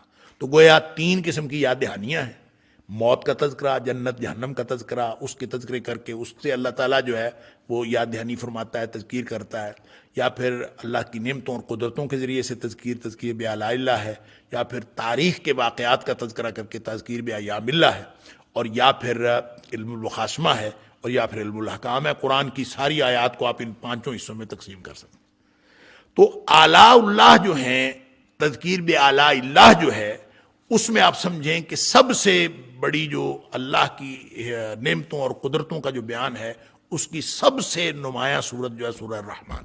ویسے اور بھی بہت ساری جگہوں پہ اللہ تعالیٰ نے جہاں جہاں یہ سورہ نحل ہے مثال کے طور پر، اور سورہ نور ہے، مختلف جگہوں پہ اللہ تعالیٰ نے مختلف نعمتوں کا ذکر کیا ہے۔ تقریباً ہر صورت میں کہیں نہ کہیں مختلف نعمتوں کا، قدرتوں کا ذکر ہوتا ہے، اللہ کی قدرتوں کا، لیکن یہاں پہ خصوصی طور پر آیا۔ کچھ نعمتوں کا یہاں خصوصی ذکر شروع میں کر دیا، پھر یہ آیت آ گئی، یعنی 13ویں آیت ہے، 12 آیات اس سے پہلے ہیں، چھوٹی چھوٹی آیات، اور 13ویں آیت میں فرمایا فَبِأَيِّ آلَاءِ رَبِّكُمَا تُكَذِّبَانِ۔ کچھ نعمتوں کا ذکر کرنے کے بعد پھر تم کس کس نعمت کو، ائی آلہ، کون کون سی نعمت کو، ربکما، تمہارے رب کی، تم دونوں کے رب کی، تکذبان، تم دونوں جھٹلانے والے۔ اچھا، یہ جو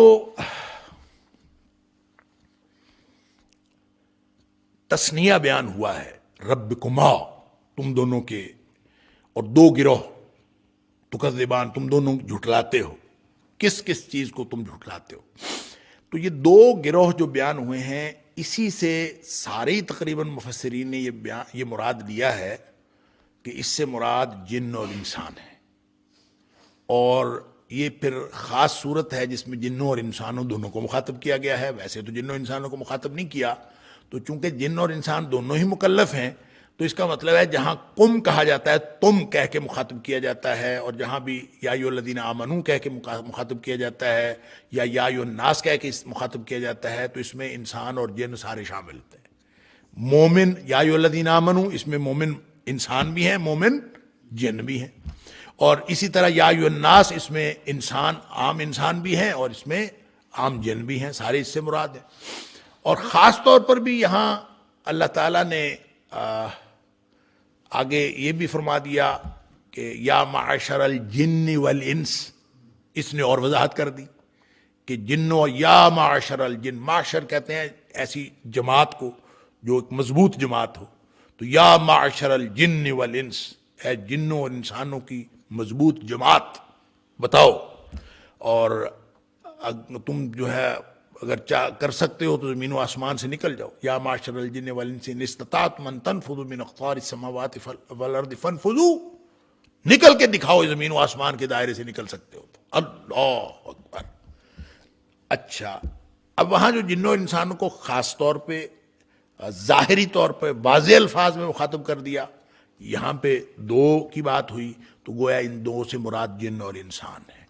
یہی وجہ ہے کہ اس سے مراد اکثر مفسرین نے یہ دو ہی لیے ہیں، جن اور انسان، لیکن اس میں دو امکانات اور ہیں، اور وہ جو دونوں امکانات ہیں وہ بھی اس کے اندر شامل ہیں، اور ان دونوں امکانات کو ملحوظ اگر رکھا جائے تو اس آیت کے مفہوم میں پھر بھی کوئی فرق نہیں پڑتا، لیکن وہ ذہن میں ہونا چاہیے کہ اس کا وہ معنی بھی ہو سکتا ہے۔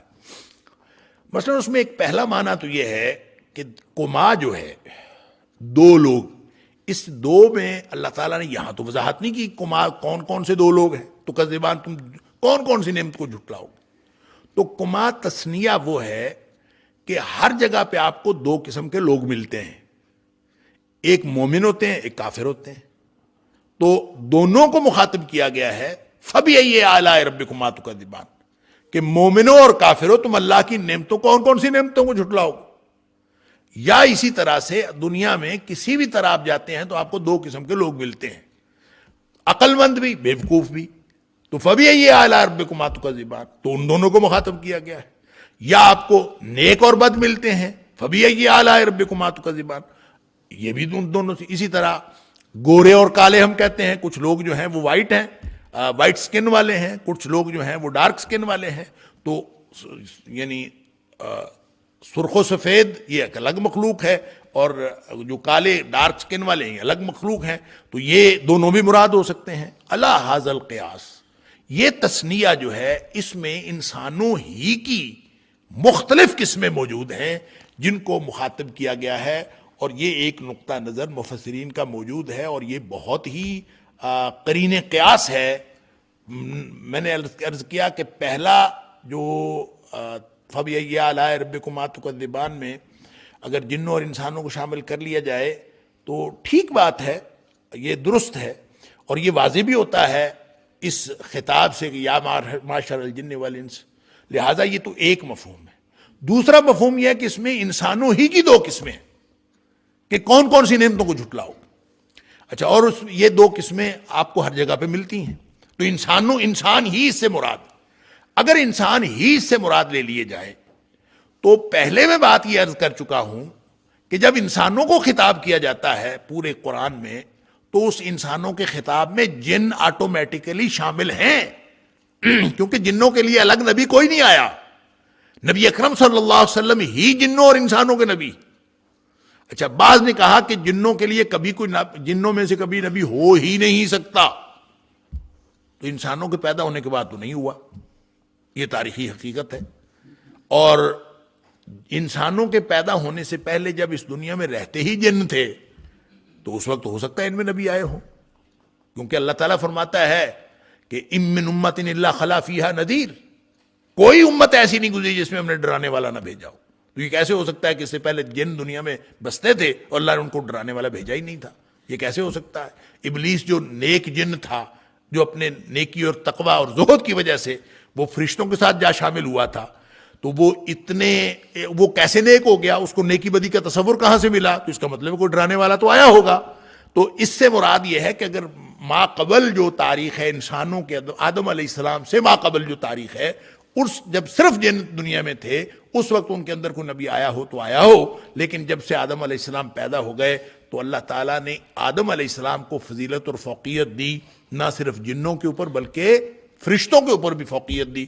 اس کے بعد کوئی بھی نبی جنوں میں سے نہیں آیا، انسانوں کے نبی ہی جنوں کے نبی ہوتے ہیں، لہذا نبی اکرم صلی اللہ علیہ وآلہ وسلم ہی جنوں کے نبی ہیں۔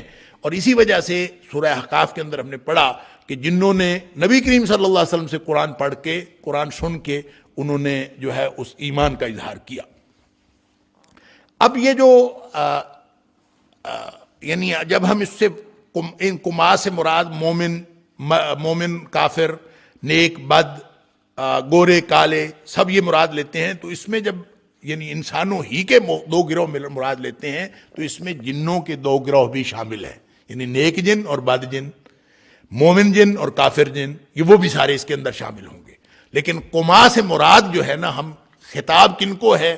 مومنوں کافروں کو، نیک بد کو، یہ ہم خطاب اس سے مراد لے سکتے ہیں۔ تیسری اور آخری بات یہ ہے کہ عرب میں یہ اہل لغت نے یہ بات بہت واضح طور پر لکھی ہے اور بعض مفسرین نے اس کو بہت اہمیت دی ہے۔ وہ کہتے ہیں کہ یہ جو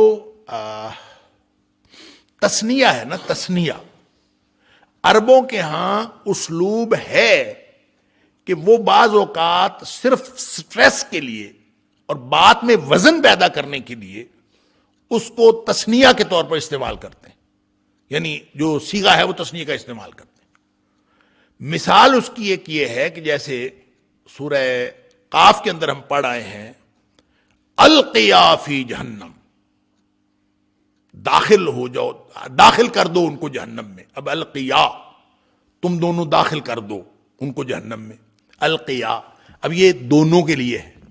اب دونوں کون ہیں وہاں؟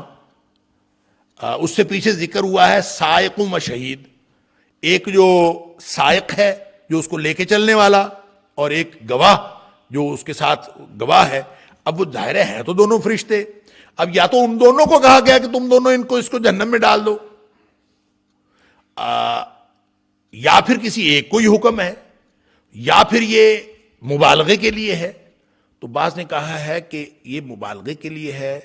القیا اصل میں جب بھی کسی بات کے اندر زور ڈالنا ہوتا ہے نا، تو اس میں تثنیہ کا صیغہ اس لیے استعمال کرتے ہیں کہ وہ اصل میں دو دفعہ کہنے کی جو ہے وہ یوں کہہ لیجئے کہ دو دفعہ ایک کام کرنے کی تاکید کی جاتی ہے اور اس میں مبالغہ ہو جاتا ہے۔ یعنی القیا کا معنی ہوگا وَأَلْقِ، اس کو ڈال دو اور ڈال دو، یعنی زور پیدا کرنے کے لیے۔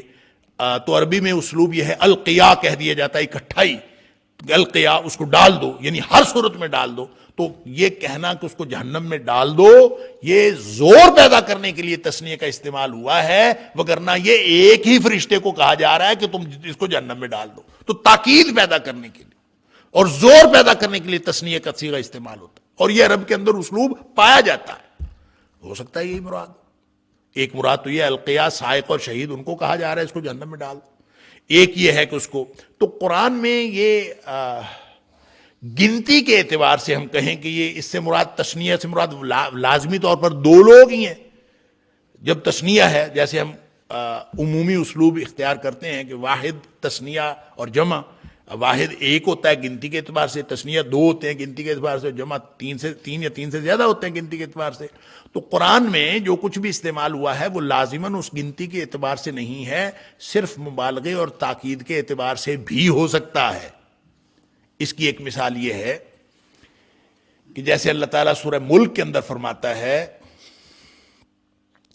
کہ فرجع البصر کرتین، ورجع البصر کرتین، بار بار، کرتین کا معنی تو دو دفعہ ہے، ترجمہ ہم کرتے ہیں بار بار، کرتین دو دفعہ، اس کا کرتین تو تثنیہ ہے، تو تثنیہ کا معنی تو یہ ہو سکتا ہے، گنتی آپ کریں کہ دو دفعہ نگاہ ڈالو، تو کرتین کا معنی دو دفعہ نہیں ہے، کرتین کا معنی بار بار ہے، یعنی ایک چیز کو تثنیہ کا لفظ استعمال ہوا، تثنیہ کا صیغہ استعمال ہوا، اور وہ اس کو تاکید کے لیے استعمال ہوا کہ بار بار۔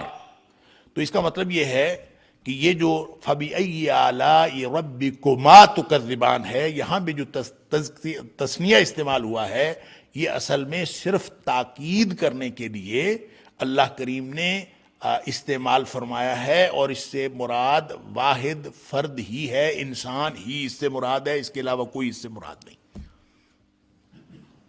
نمبر ایک، جن اور انسان برابر، یہ مراد ہے، جن اور انسان مراد ہے۔ نمبر دو، انسانوں کی دو قسمیں مراد ہیں۔ نمبر تین، انسان ہی مراد ہیں، اور یہ تثنیہ کا صیغہ صرف تاکید کے لیے ہے۔ تین باتیں ہو گئیں، لیکن جب آپ ان تینوں کو معنوی طور پر دیکھیں گے، تینوں کا مفہوم ایک ہے۔ کیوں؟ اس لیے مفہوم ایک ہے کہ جن اور انسان کہیں گے تو جن اور انسان، یا معاشر الجن والانس، دو الگ الگ نوع ہیں، انواع دو الگ الگ موجود ہیں۔ اور اگر آپ کہیں گے کہ اس سے مراد مومن کافر، نیک بد، گورے کالے، چھوٹے بڑے، یہ شامل ہیں، تو اس بیوقوف دانا، یہ دو حصے، تو یہ بھی جنوں کے بھی ہیں، انسانوں کے بھی ہیں، پھر بھی جن اس میں شامل ہے۔ اور اگر اس سے مراد صرف انسان ہے اور یہ تاکید کے لیے کہا گیا ہے، تو پھر بھی قرآن کا ہر حکم جو ہے وہ انسانوں کے لیے بھی ہے اور جنوں کے لیے بھی ہے، تو بھی اس میں جن شامل ہے۔ تو میں نے عرض کیا کہ یہ ساری کی ساری جو بحث ہے، یہ صرف اور صرف لفظی بحث ہے، معنی طور پر سب برابر ہے، معنوی طور پر یہ ایک ہی بات کہ اس میں جن بھی شامل ہیں، اس میں انسان بھی شامل ہیں۔ لہٰذا یہ بات بتانی اس لیے ضروری ہے کہ بعض لوگ لغت کا سہارا لے کر قرآن کے آیات کو نیا مفہوم پہنانے کی کوشش کرتے ہیں۔ تو قرآن میں ایک چیز اللہ کے رسول صلی اللہ علیہ وسلم متعین فرما دی کہ اس سے فلاں فلاں مراد ہے، بس اس سے وہی مراد ہے، بات ختم ہو گئی۔ اور اس میں ایک اور حدیث سے بھی اس کی تصدیق ہوتی ہے، اور یہ ترمذی شریف کے اندر یہ حدیث ہے کہ نبی کریم صلی اللہ علیہ وسلم نے یہ سورت جو سورہ الرحمن ہے یہ سنائی، نبی پاک صلی اللہ علیہ وسلم نے صحابہ کرام کو یہ سورت سنائی، اول سے لے کر آخر تک، شروع سے لے کر آخر تک پوری سورت سنائی۔ اللہ اکبر! تو صحابہ کرام نے سب نے سنی اور چپ کر کے سارے بیٹھے رہے، چپ، کوئی نہیں بولا۔ حدیث کے الفاظ ہے فسکتوا، سارے خاموش ہو، چپ کر کے سنتے رہے، پوری سورت سن لی، چپ کر بیٹھے رہے۔ نبی کریم صلی اللہ علیہ وسلم نے فرمایا کہ یہ جو سورت ہے نا، میں نے جنوں کو بھی سنائی تھی۔ سبحان اللہ! اور اس میں حدیث میں الفاظ ہیں فی لیلۃ الجن، یعنی جنوں والی رات کو میں نے جنوں کو بھی سنائی تھی۔ جنوں والی رات کون سی ہے؟ جب نبی پاک صلی اللہ علیہ وسلم سے جنوں نے قرآن سنا تھا۔ تو جب نبی پاک صلی اللہ علیہ وسلم نے گویا ان کو صرف کوئی ایک قرآن کی سورت سن کے نہیں وہ چلے گئے، انہوں نے گویا مختلف صورتیں نبی پاک صلی اللہ علیہ وسلم سے سنی تھی۔ تو نبی کریم صلی اللہ علیہ وسلم فرماتے ہیں کہ میں نے ان کو جنوں کو بھی یہ سورت سنائی تھی، تو جن تم سے اچھے تھے کہ انہوں نے اچھا رسپانس دیا، تم سے زیادہ اچھا رسپانس تھا جنوں کا۔ سبحان اللہ، سبحان اللہ! کہ جن جو ہیں وہ اس کے رسپانس کے اعتبار سے زیادہ بہتر تھے۔ کیا رسپانس دیا؟ نبی پاک صلی اللہ علیہ وسلم فرماتے ہیں کہ جب بھی میں پڑھتا تھا نا فَبِأَيِّ آلَاءِ رَبِّكُمَا تُكَذِّبَانِ، تو وہ آگے سے جن جو ہیں وہ ہر دفعہ جب میں یہ پڑھتا تھا فَبِأَيِّ آلَاءِ رَبِّكُمَا تُكَذِّبَانِ، تو اس کے جواب میں فرشتے جن آگے سے کہتے تھے لا بشیء من نعمک ربنا نکذب، یعنی آپ کے اے اللہ آپ کی کسی بھی نعمت کو ہم نہیں جھٹلاتے۔ فلک الحمد، تیرے لیے ہی تو حمد ہے۔ حمد میں پہلے عرض کر چکا ہوں، حمد کیا ہوتی ہے؟ وہ تعریف جس میں شکر کا جذبہ ہو۔ شکر کے جذبے والی تعریف جو ہوتی ہے وہ حمد ہوتی ہے، اور حمد چونکہ ساری کائنات کا پیدا کرنے والا صرف اللہ ہے اور شکر اسی کا بنتا ہے، اس لیے حمد کسی انسان کی کسی مخلوق کی ہو سکتی ہی نہیں، صرف اللہ کی ہو سکتی۔ لہذا نبی پاک صلی اللہ علیہ وسلم فرماتے ہیں کہ جنوں نے اچھا رسپانس دیا کہ انہوں نے یہ بولا، ہر آیت جب میں فَبِأَيِّ آلَاءِ رَبِّكُمَا تُكَذِّبَانِ بولتا تھا تو آگے سے کہتے تھے لا بشیء من نعمک ربنا نکذب فلک الحمد، کہ اللہ ہم تیری کوئی بھی نعمت جو ہے اس کو ہم نہیں جھٹلاتے، یعنی ہر نعمت کا ہمیں اعتراف ہے۔ تو اسی سے پھر بعض نے علامہ ابن کثیر علیہ رحمہ نے اور مختلف مفسرین نے اسی حدیث سے استدلال کر کے یہ کہا ہے کہ ہمیں پھر کہنا چاہیے جب بھی ہم فَبِأَيِّ آلَاءِ رَبِّكُمَا تُكَذِّبَانِ سنیں تو ہمیں پھر یہ کہنا چاہیے، کیونکہ نبی پاک صلی اللہ علیہ وسلم نے یہ پسند فرمایا ہے کہ آپ اس کے جواب میں یہ کہیں۔ تو لیکن یہ ہے کہ نماز میں بہرحال اس سے احتراز کرنا چاہیے، کیونکہ نماز کے اندر جو چیزیں پڑھنی چاہیے، جو چیزیں پڑھنی ضروری ہیں، وہ تو نبی کریم صلی اللہ علیہ وسلم نے فکس فرما دیں کہ یہ چیزیں جو ہے نماز کے اندر پڑھنی ہیں۔ تو نماز کے اندر یعنی جو فرض نماز ہے اس کے اندر یہ نہیں کہنا چاہیے، باقی جو اس کے علاوہ نوافل کی نماز ہے اس میں کہا جا سکتا ہے۔ اور علاوہ ازیں جب کبھی آپ فَبِأَيِّ آلَاءِ رَبِّكُمَا تُكَذِّبَانِ سنیں تو اس کے جواب میں یہ کہا جانا چاہیے لا بشیء من نعمک ربنا نکذب فلک الحمد، یہ کہنا چاہیے۔ اور یہ جنوں سے نبی پاک صلی اللہ علیہ وسلم نے سنا۔ اس کا نتیجہ کیا ہوا؟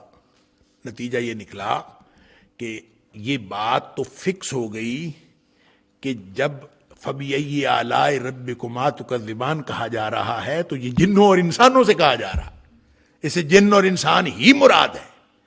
اور نبی کریم صلی اللہ علیہ وسلم فرمایا میں نے جنوں کو سنائی تھی، جنوں نے آگے سے یہ کہا تھا، تم نے آگے سے یہ کہا ہی نہیں، تم لوگ بالکل خاموش رہے، تو جو گویا خاموشی بھی اچھا رسپانس ہے، لیکن جنوں کا رسپانس زیادہ اچھا تھا۔ سبحان اللہ۔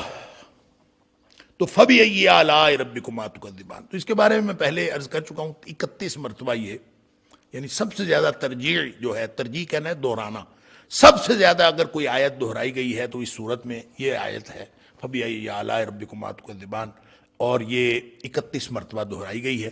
تو نبی پاک صلی اللہ علیہ وآلہ وسلم نے تو اتنی بات فرما دی کہ جنہوں نے یہ رسپانس دیا تھا، نبی پاک صلی اللہ علیہ وسلم نے اس طرح کی تفصیل تو نہیں بیان فرمائی کہ کس کس جو ہے وہ کس آیت کے یعنی مفہوم میں کون سی بات شامل ہے، یہ تو نہیں بتائی، لیکن جب آپ آیات کو دیکھتے ہیں اور جہاں ترجیح دیکھتے ہیں تو اس کی پچھلی آیت کے ساتھ اس کو کنیکٹ کریں تو اس کا ایک نیا مفہوم نکلتا ہے۔ ہر آیت کو، یعنی فَبِأَيِّ آلَاءِ رَبِّكُمَا تُكَذِّبَانِ کی بات کر رہا ہوں، ہر آیت کو جب آپ پچھلی آیت سے ملا کے پڑھتے ہیں تو اس میں سے ایک نیا مفہوم نکلتا ہے۔ ہیں تو ساری کی ساری اللہ کی نعمتیں، ہیں تو ساری کی ساری اللہ کی قدرتیں، لیکن کہیں اللہ کی نعمت کے طور پر بیان ہوا ہے، کہیں اللہ کی قدرت کے طور پر بیان ہوا، لہٰذا اس کا ایک جو اسپیسیفک کانٹیکسٹ ہے وہ بتاتا ہے، پچھلی آیت کے ساتھ آپ جمع کریں تو اس کو سمجھ آتی ہے کہ اس سے مراد اللہ کی نعمت ہے یا اللہ تعالیٰ کی قدرت ہے، اللہ کی نعمتیں ہیں یا اللہ کی قدرتیں ہیں، یہ جمع ہی استعمال ہوتا ہے۔ تو یہاں جو فَبِأَيِّ آلَاءِ رَبِّكُمَا تُكَذِّبَانِ ہوا، تو یہ دنیا کی جو نعمتیں انسان استعمال کرتا ہے، اس میں سورج کا ذکر ہوا، آسمان کا ذکر ہوا، چاند کا ذکر ہوا، اور اس میں جڑی بوٹیوں کا ذکر ہوا، اس میں آپ نجم جو ہے اس کا معنی ستارے بھی کر سکتے ہیں، اس کو پیچھے کے ساتھ جوڑیں، اس میں عالم نباتات کا ذکر ہوا، اور اس میں کائنات کی موزونیت کے ذکر ہوا، ترازو کا ذکر ہوا، ہر چیز، اور پھر خوراک کے اعتبار سے جو جو چیزیں کھانے کی تھیں، پھل ہیں، خوشبودار پودے ہیں، غلہ ہے، کھجور ہے، سب کچھ کا ذکر کر کے فرمایا فَبِأَيِّ آلَاءِ رَبِّكُمَا تُكَذِّبَانِ۔ تو اس کا مطلب ہے یہ نعمتیں ہیں جن کے بارے میں کہا کون کون سی نعمت کو جھٹلاؤ گے، اتنے نعمتیں اللہ تعالیٰ نے عطا فرمائی ہیں، ان کو کیسے جھٹلاؤ؟ تو اگر ہم اس کو اس اعتبار سے دیکھیں تو جو پہلا حصہ ہے اس میں چونکہ نعمتوں کا ذکر ہے تو اس میں 8 مرتبہ فَبِأَيِّ آلَاءِ رَبِّكُمَا تُكَذِّبَانِ ہے، 8 مرتبہ، اور 7 مرتبہ دوسرے حصے میں جس میں قیامت کی ہولناکیاں ہیں یا آخرت کی ہولناکیاں ہیں یا عذاب جہنم کا ذکر ہے۔ تو عذاب جہنم کا ذکر ہے یا کسی بھی قسم کی خوف کی اور ہولناکی کی بات کی گئی ہے، 7 دفعہ اس میں جو ہے فَبِأَيِّ آلَاءِ رَبِّكُمَا تُكَذِّبَانِ ہے۔ تو معنی اس کا قدرت کریں یا اللہ کی قدرتیں یا اللہ کی نعمتیں کریں، لیکن ایک ترتیب کے ساتھ 7 دفعہ جہنم اور اس کے تذکرے اور آخرت کے تذکرے کے بارے میں، خاص طور پہ جو عذاب کا تذکرہ ہے۔ تو اس سے مفسرین نے یہ مناسبت بھی نکالی ہے، 7 طبقات یا 7 دروازے ہیں جہنم کے، اور ان 7 دروازوں کے مناسبت سے جہنم کے تذکرے میں یہ 7 دفعہ فَبِأَيِّ آلَاءِ رَبِّكُمَا تُكَذِّبَانِ ہے۔ اور اس سے آگے جو تیسرا حصہ ہے اس میں جنت کا ذکر ہے، جنتوں کا ذکر ہے بلکہ، اور جنتیں بھی کتنی ہیں؟ 4۔ پہلے 2 جنتوں کا ذکر ہے، اس کی نعمتیں، اس کی نعمتیں، اس کی نعمتیں، آگے پھر 2 اور، وَمِن دُونِهِمَا جَنَّتَانِ، اس کے علاوہ بھی اور 2 جنتیں ہیں۔ تو 2 جنتیں یہ ایک الگ مضمون ہے، پھر 2 جنتوں کا ایک الگ مضمون ہے۔ جو پہلی جو 2 جنتیں ہیں ان کے بارے میں 8 دفعہ فَبِأَيِّ آلَاءِ رَبِّكُمَا تُكَذِّبَانِ، اور جو دوسری 2 جنتیں ہیں ان کی دفعہ 8 مرتبہ فَبِأَيِّ آلَاءِ رَبِّكُمَا تُكَذِّبَانِ، اور یہ شاید اس مناسبت سے کہ جنت کے دروازے 8 ہیں، تو 8 دفعہ 2 جنتیں، پھر 8 2 جنتیں، تو 16 مرتبہ وہ ہو گیا۔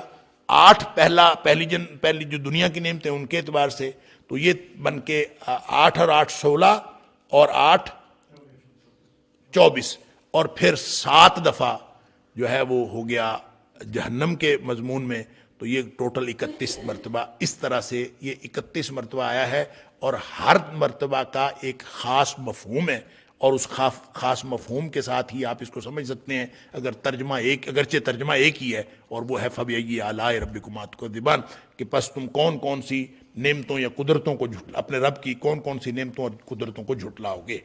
اور اس کے جواب میں کیا کہنا چاہیے؟ لا بشیء من نعمک ربنا نکذب فلک الحمد، ہم کچھ نہیں جھٹلاتے اللہ، تیری ساری نعمتیں ہیں. سبحان اللہ. خلق الانسان من صلصال کالفخار، انسان کو پیدا کیا من صلصال، کھنکھناتی مٹی سے، بجنے والی، یعنی بجنے والی. صلصال کہتے ہیں جس سے آواز آئے. سوکھی ہوئی مٹی ہو نا تو اس کو آپ یوں کر کے ٹن ٹن کی آواز آتی ہے. ساتھ فرمایا کالفخار، ٹھیکری کی طرح، ٹھیکری کی طرح بجنے والی یا آواز دینے والی مٹی سے انسان کو پیدا کیا. اللہ اکبر. اب دیکھیں یہ جو انسان کو مٹی سے پیدا کیا، مٹی کو تو تراب کہتے ہیں. کہیں فرمایا کہ اس کو طین سے پیدا کیا، کہیں فرمایا تراب سے پیدا کیا. ان مثل عیسیٰ عند اللہ کمثل آدم خلقہ من تراب، کہ اس کو مٹی سے پیدا کیا. تراب کی مٹی ہے، طین بھی مٹی ہے، اور یہاں سلسال یہ بھی مٹی ہے. اور سورہ حجر میں فرمایا حماء مسنون، حماء مسنون، کہ وَلَقَدْ خَلَقْنَا الْإِنسَانَ مِنْ صَلْصَالٍ مِنْ حَمَإٍ مَسْنُونٍ. سلسال وہاں بھی ہے یہاں بھی ہے، ساتھ حماء مسنون بھی کہا.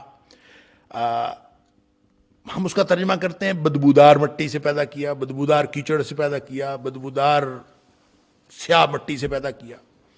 تو اس میں اصل میں اہل لغت نے اور مفسرین نے جو فرق کیا ہے وہ یہ ہے کہ تراب جو ہوتی ہے وہ خشک مٹی کو کہتے ہیں، تراب خشک مٹی کو کہتے ہیں. اور طین جو ہے، جب مٹی کے اندر آپ پانی ڈال دیں اور یہ گارا بن جائے، مٹی بن جائے، تو یہ گیلی مٹی جو ہے طین کہلاتی ہے. خشک مٹی تراب، اور جب اس کے اندر پانی ڈال دیا جائے گیلی ہو جائے وہ طین. اور جب وہ سوکھ جائے تو وہ سوکھی ہوئی مٹی جو ہوتی ہے وہ حمائن ہوتی ہے، حمائن ہوتی ہے. اللہ اکبر. تو سوکھ بھی جائے یا پھر کہتے ہیں اس کو جو دیر تک پڑی رہے گلی مٹی تو وہ ہو جاتی ہے کچھ اس کے اندر سیاہی مائل یعنی آثار پیدا ہو جاتے ہیں. وہ جو سیاہ مٹی ہوتی ہے اس کو حمائن کہتے ہیں. تو مسنون جو ہے یہ ایک تو بدبو سے ہے، کہتے ہیں کہ مسنون کا مطلب بدبودار، بدبودار سیاہ مٹی سے پیدا کیا، تو اس کا مطلب ہوگا وَلَقَدْ خَلَقْنَا الْإِنسَانَ مِنْ صَلْصَالٍ مِنْ حَمَإٍ مسنون، کہ وہ مٹی جو خشک تھی تو بجنے والی تھی. صلصال اس سے آتا ہے، یعنی کیا کہتے ہیں، اگر تو یہ آواز سے ہے تو اس کا مطلب ہوگا کھنکنے والی مٹی. اور ایک یہ بھی ہو سکتا ہے سل اللحم بھی کہتے ہیں. سل اللحم کہتے ہیں گوشت کا گل سڑ جانا. تو گوشت اگر گل سڑ جائے تو اس کو سل کہتے ہیں. اگر اس سے سلسلہ ہے، سلسلۃ الجرس حدیث میں الفاظ آتے ہیں، گھنٹی کی آواز. تو آپ نے فرمایا کہ وہی جب مجھے آتی تھی گھنٹی کی سی آواز آتی تھی، تو گھنٹی کی آواز جو ہے وہ سلسلہ ہے. اگر سلسال آواز سے ہے تو کھنکتی مٹی ہوگا. اور اگر یہ جس طرح گل سڑ جانے سے ہے سل سے، تو اس کا معنی جیسے گوشت گل سڑ جاتا ہے، اگر اس سے ہے تو اس کا مطلب ہوگا کہ گلی سڑی مٹی سے پیدا کیا. تو پھر حمائم مسنون جو بدبودار مٹی ہے اس کا اور سلسال کا یہ معنی پھر ایک بن جائے گا. لیکن جب سلسال اور حمائم مسنون دو الگ الگ باتیں ایک ہی آیت میں بیان ہوئی ہیں تو اس کا مطلب ہے یعنی کھنکھناتی مٹی اس سے مراد ہے. اور ساتھ فرما دیا کل فخار. فخار جو ہے پکی ہوئی مٹی ہوتی ہے، ٹھیکری جیسے ہوتی ہے، تو ٹھیکری کی طرح جو ہے پکی ہوئی مٹی. تو یہ جو تینوں چاروں مراحل ہیں، تینوں چاروں جو صورتیں ہیں، یہ دراصل مراحل ہیں حضرت آدم علیہ السلام کی. جو مٹی کا پتلا بنایا گیا تھا یہ اس کے مراحل ہیں. اب چونکہ ہم ان مراحل سے، وہ تو آدم علیہ السلام کا پتلا بنا تھا، اس کے بعد اللہ تعالیٰ نے پیدا کر دیے مرد اور عورتیں سارے، اور جیسے فرمایا کہ ان سے پھر ایک تناسل کا نظام اور طرح کا شروع کر دیا.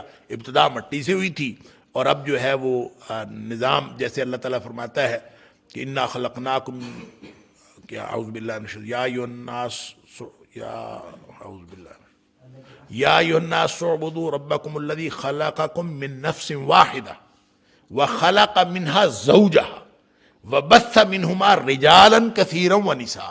پہلا پتلا اللہ نے مٹی کا بنا دیا، اس میں جان پھونک دی، آدم علیہ السلام بن گئے. پھر اس کی پسلی سے عورت پیدا کر دی، پھر اس مرد اور عورت میں سے اللہ نے بہت سارے مرد اور عورتیں پھیلا دیے زمین میں، اور زمین میں جب مرد اور عورتیں پھیل گئے تو ایک سلسلہ بن گیا، اور اس سے آگے تناسل کا نظام جو ہے وہ آگے چلنا شروع ہو گیا. لیکن جو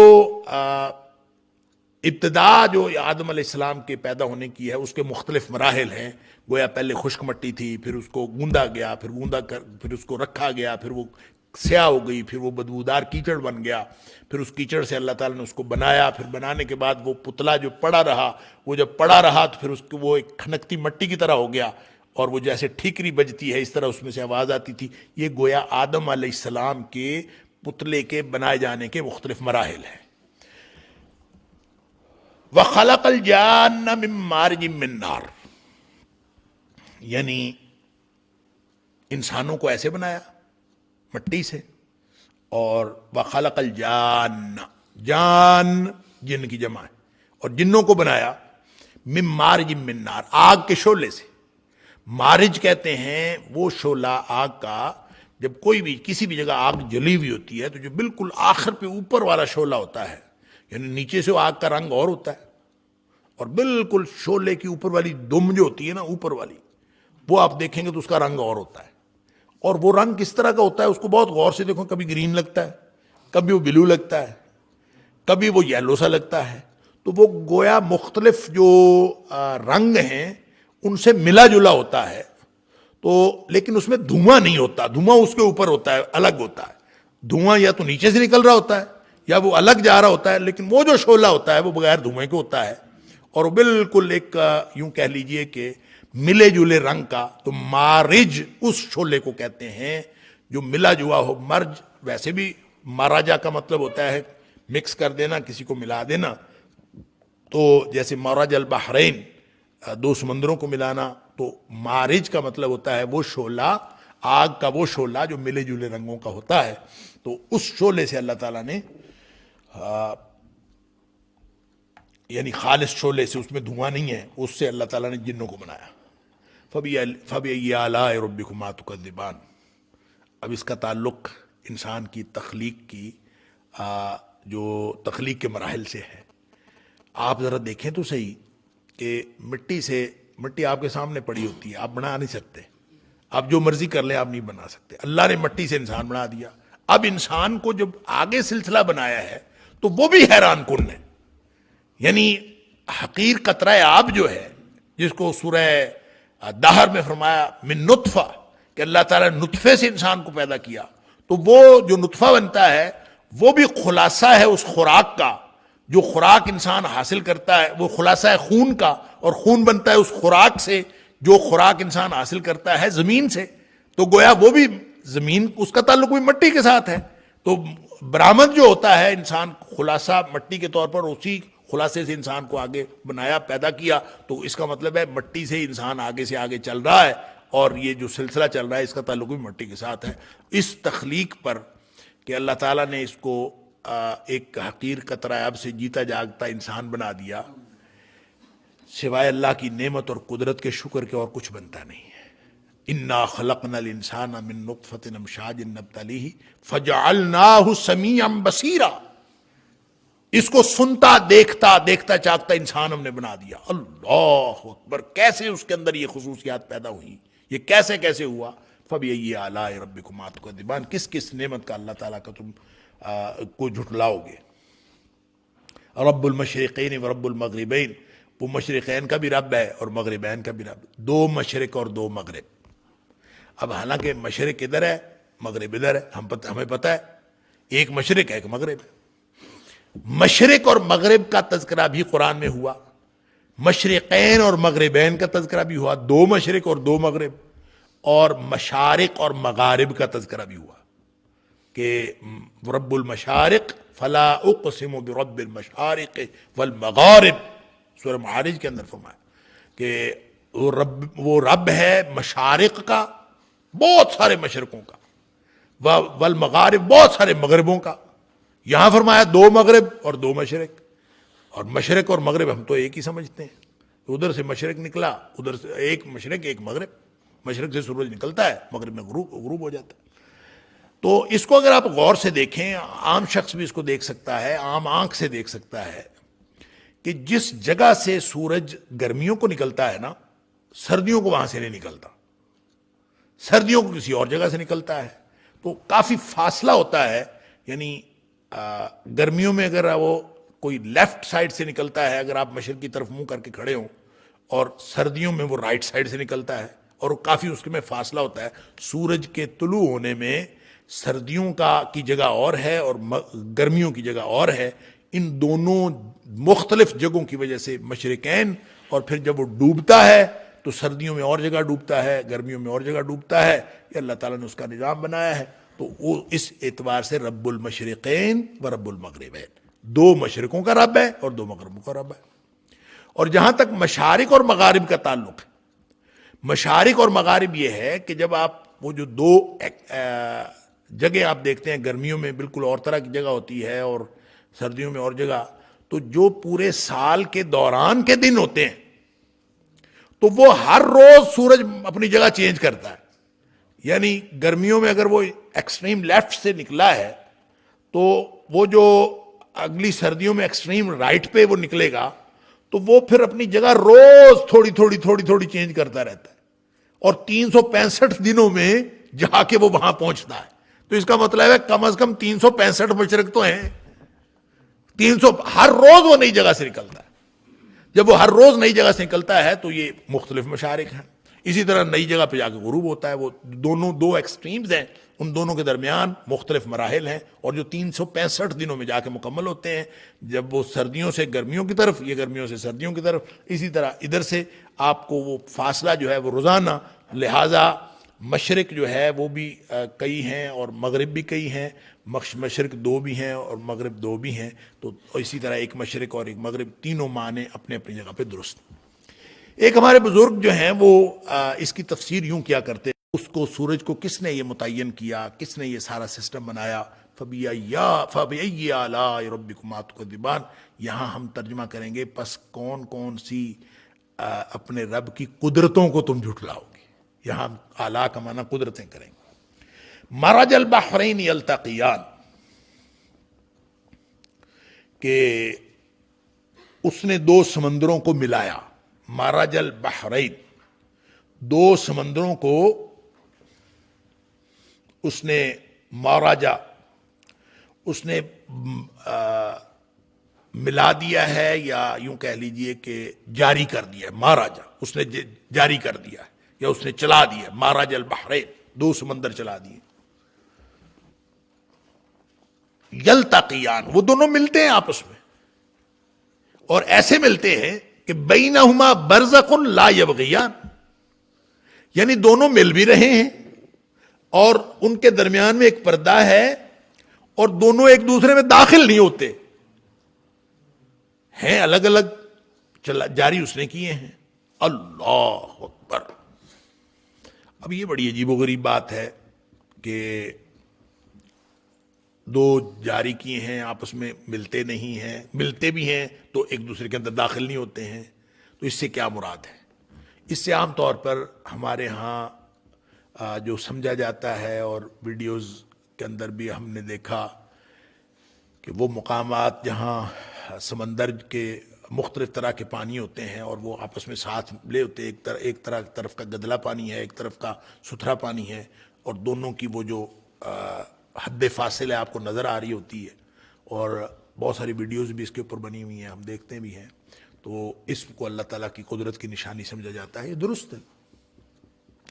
تو صحیح بات یہ ہے کہ چار جو ہے اس کے مفاہیم ہو سکتے ہیں، یعنی چار قسم کے مظاہر اس کے ہو سکتے ہیں، یوں کہہ لیجیے. سب سے پہلا مطلب تو اس کا یہ ہو سکتا ہے کہ اللہ تعالیٰ نے مختلف جو ندیاں، مختلف دریا، مختلف سمندر بنائے ہیں، اور ہر سمندر کا، ہر دریا کا، ہر ندی کا پانی وہ اپنے ٹیسٹ کا پانی ہے. ایک ندی میں جائیں تو اور، یعنی مختلف ریزروائرز کہہ لیں، مختلف پانی کے ذخیرے کہہ لیں بنائیے. اور یہ بہت بڑی روک کیا ہے؟ یعنی اس ساری باتوں کا ایک مفہوم میں نے عرض کیا، وہ یہ ہے کہ ظاہری طور پر ڈفرنٹ جو مختلف ذخیرہ آب ہیں یہ اس سے مراد ہیں. دوسرا اس کا مراد یہ ہو سکتا ہے کہ جو زمین کے نیچے سمندر ہیں، زمین کے نیچے جو پانی ہے زیر زمین، وہ ایک جگہ سے آپ نکالتے ہیں تو آپ کو کھاری پانی نکلتا ہے، دوسری جگہ سے آپ بور کرتے ہیں تو آپ کو میٹھا پانی نکلتا ہے. اور آپ دیکھ لیں وہ ساتھ والے گاؤں میں آپ دیکھتے ہیں کہ پانی میٹھا نکل رہا ہوتا ہے تو ساتھ والے گاؤں کا پانی کڑوا ہوتا ہے. اور کتنے ہی دیہات ہیں جہاں، کتنے ہی شہر ہیں جہاں کا نیچے والا پانی کڑوا ہے، اور دوسری جگہ جاتے ہیں تو میٹھا نکلتا ہے. تو وہ نیچے جو اللہ تعالیٰ نے مختلف قسم کے کمپارٹمنٹس بنائے ہوئے ہیں، بینہما برزخ، ان کے درمیان میں ایک پردہ ہے، ایک روک ہے، حجرم محجورہ.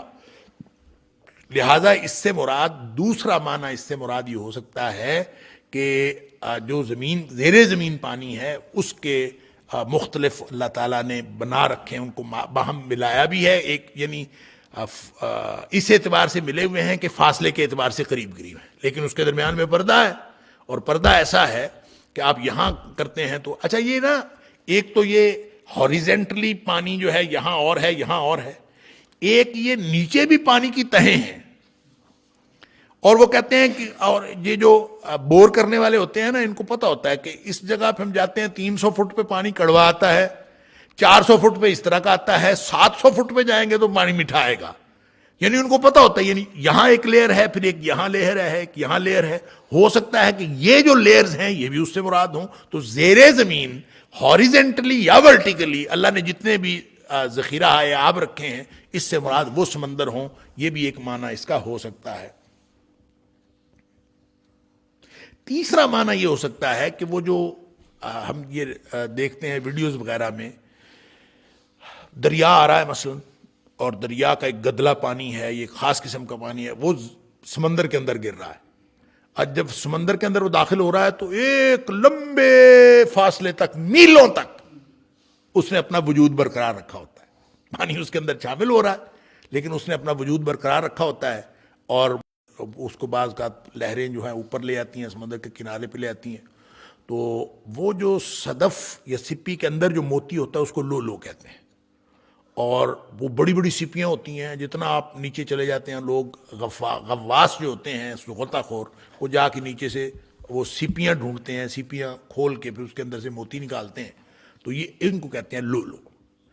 لیکن جو مرجان ہے اس کے بارے میں ایک معنی تو یہ ہے کہ وہ جو لو لو ہوتے ہیں وہ ذرا بڑے ہوتے ہیں، اور جو مرجان ہوتے ہیں یہ چھوٹے موتی ہوتے ہیں، سائز میں چھوٹے موتی ہوتے ہیں.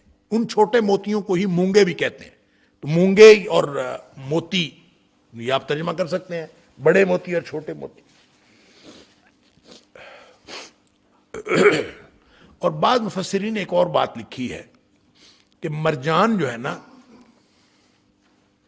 یہ ایک خاص، جس طرح شعلہ نہیں، مارج من نار، جس طرح آگ کا شعلہ جو ہے ملا جلا ایک شعلہ ہوتا ہے، اسی طرح سے مرجان جو ہے وہ ایک ٹرانزیشنل جگہ ہے.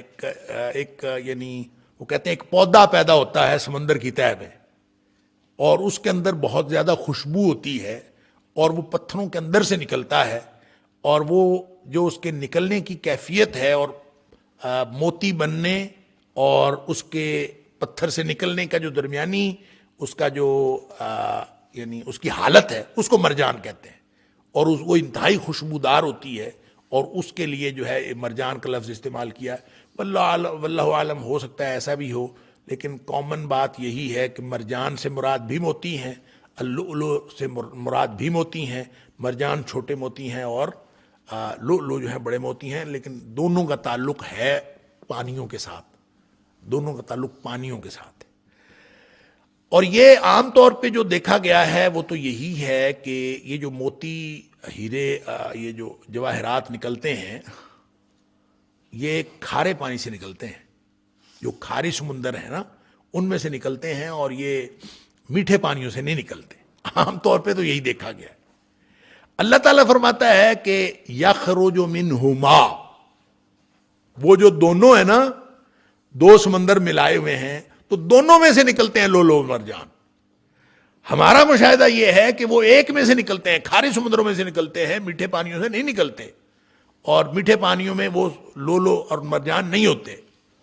تو اس کا جواب یہ ہے کہ سمندروں کی تہ میں جہاں وہ مونگے اور جہاں وہ لولو پڑے ہوتے ہیں اور جہاں سے نکال کے لائے جاتے ہیں اور جہاں سے بعض اوقات سمندر کی لہریں اوپر پار پھینکتی ہیں، وہ جو جگہ ہے وہاں پہ کتنے میٹھے پانی کے چشمے ہیں سمندروں کے اندر نیچے، کتنے کھارے پانی کے چشمے، ہمیں تو نہیں پتا۔